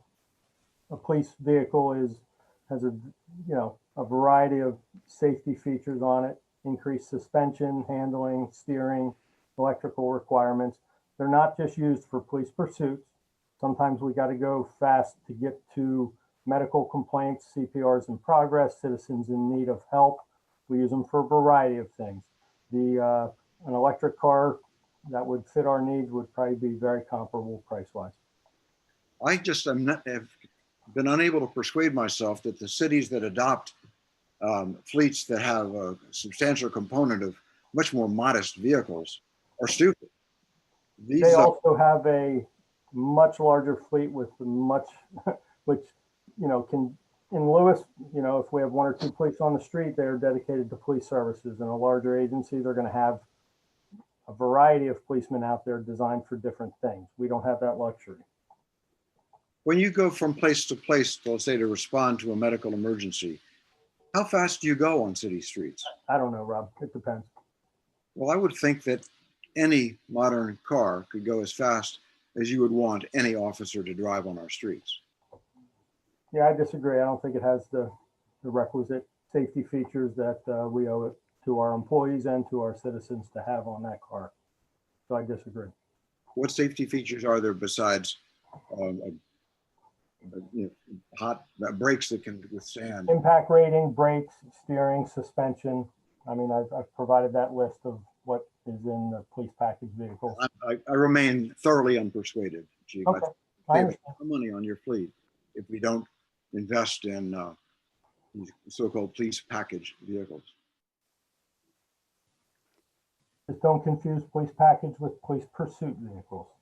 Yes, they are capable of that, but they are also have a variety of features that are pretty much nationwide in every police department. Have you ever looked at the alternative vehicles when you're costing out what you're asking us to pay for? Yeah, we did a few years ago. Do you have that analysis still? I'm sure I do. I don't have it up right now, or I can't recreate it from memory. Oh, Ford doesn't even make that vehicle anymore. I think the one that we priced out, and the price, if memory serves, was equivalent, if not more. That's not what my study showed, but I'd like to see what you found. Thank you, We Mayor. also have state contract pricing. It's not like we're making up numbers. They're on state contract prices. Chief, are you aware if Milton or Rehoboth have these alternative vehicles that Rob's speaking about? They do not, that I'm aware of. Okay. I don't know of any police department in Sussex County that does. it's worth looking into it at the alternative, because they are getting better. The EV cars are getting much better, and it's worth a relook. If it's been a couple of years, I think it's warranted a relook. So I know we looked at hybrids last year, I think. yeah, And again, the hybrids that are the police vehicles were relatively new, so I think we were kind of holding out for the next right. round. Yeah. I have a couple I'm of not opposed questions. to a hybrid, but the hybrid was 4,000 more, if memory serves, from last year. Okay. All right, well, let's get some more information on them and come back to this. Anne Marie, you had some questions you wanted Yes. to. So Chief, I counted 5 patrol vehicles. You had mentioned 4. Isn't the K9 now just a patrol vehicle? It is. It still has the K9 equipment in it, so it's not, but it is used for patrol. Okay, so we have 5 that are currently used for patrol? I think Bonnie identified those earlier as. Okay. Yeah. Right. Actually, the ones that I identified included 2 that are listed as admin. I'm not quite sure what admin means. The ones that I identified were 7600 and 7601, which are both admin. 7602, which is a Chevy Tahoe. 7606 and 7607, which are both Ford SUVs. Right. So the one question, and I mentioned this by email a little bit earlier, but one of the questions that was asked to me was, could we transfer the detective vehicle, now that the detective is on patrol, to the lieutenant and put the lieutenant's vehicle into the patrol fleet? Well, the short answer is yes. The long answer is yes, but the detective still, is on call 24 hours a day, 7 days a week for certain crimes. Should we need him, he also needs a vehicle.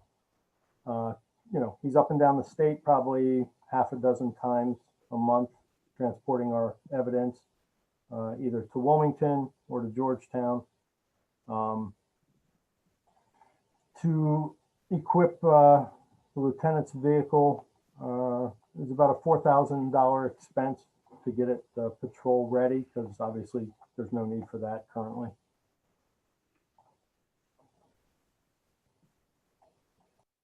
Okay. Well, I guess there's a, how, I hear what you're saying, Chief, about the detective being on call basically 24 hours a day, but how often does he actually have to, how often is he called in off? I mean, I know he's been basically doing a regular workday and now he's on patrol, but I mean, how often has he had to come in when he wasn't otherwise scheduled? Yeah, I mean, we've enjoyed relatively low felony crime rate where it would require him to be called in. But obviously that could change easily tomorrow. I don't have, the projection moving forward. Okay, well, Then but probably two or three times a month for detective related duties. Okay. And then without him having a vehicle, then he's got to pull a vehicle out of the patrol fleet, which might be tied up in patrol as well. Yep. And then, that does translate to more mileage on the, fully equipped police car, patrol car as well.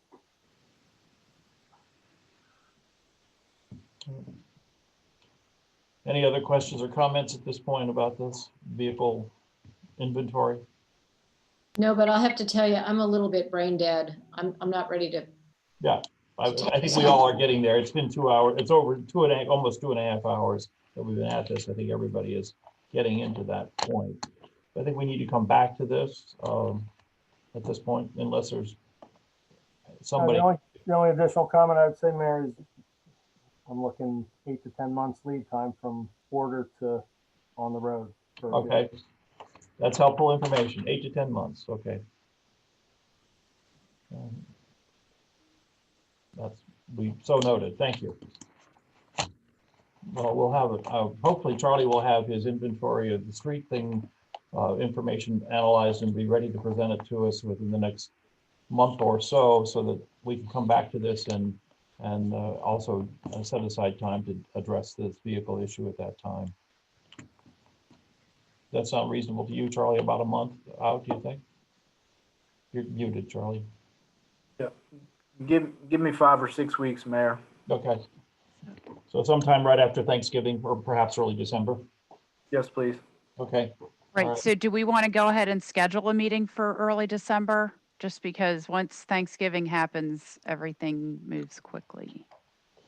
Yeah, and I've got a week in there that I won't be in town. Okay, so let's look at the first week in December, if that works for everybody. That's the week I won't be in town. Okay. What about the week of the 7th? Week of the The 7th? week of the 7th, I think we're moving. Oh, boy. So you're gone the week of the 30th and the week of the 7th? No, just the week of the 7th. Oh, Okay. So you're here the week of the 30th. Yes. So we could conceivably do something perhaps on Wednesday, December the 2nd in the morning. Works for me. Sure. That work for you, Charlie? Yes, suits me. Okay. So shall we aim for 9 o'clock on December 2nd? Okay. Okay. And I'm putting it on the calendar for 9, so there will be no confusion over time. Okay. So, all right. Good. All right. Anything else? I know we have an executive session scheduled on, or allowed for on this agenda as it's posted, but we are having one later today. I don't think there's a need to do an executive session right now, given we've been at this for 2.5 hours already. Is everyone comfortable with that? We're coming back together later this afternoon. So I would entertain a motion to adjourn. Second. Motion is second. All in favor? Aye. Aye. Charlie, thank you very much for all your information. It was very helpful discussion. Welcome. Yep, thanks to the Thank you. chief too. Thanks to, I was just about to say, Chief Spell, thank you again. If you could get some more information on other types of vehicles that you could bring back to us on the 2nd of December, that would be helpful as we move through this discussion. Okay? Yep. Great. Thank you very much. We'll see you all later this afternoon on our executive session. Thank you. Thank you. The executive session's in person. Yes. it So we is in don't forget. person. Yes. Come to City Hall All right. today. We'll see you then.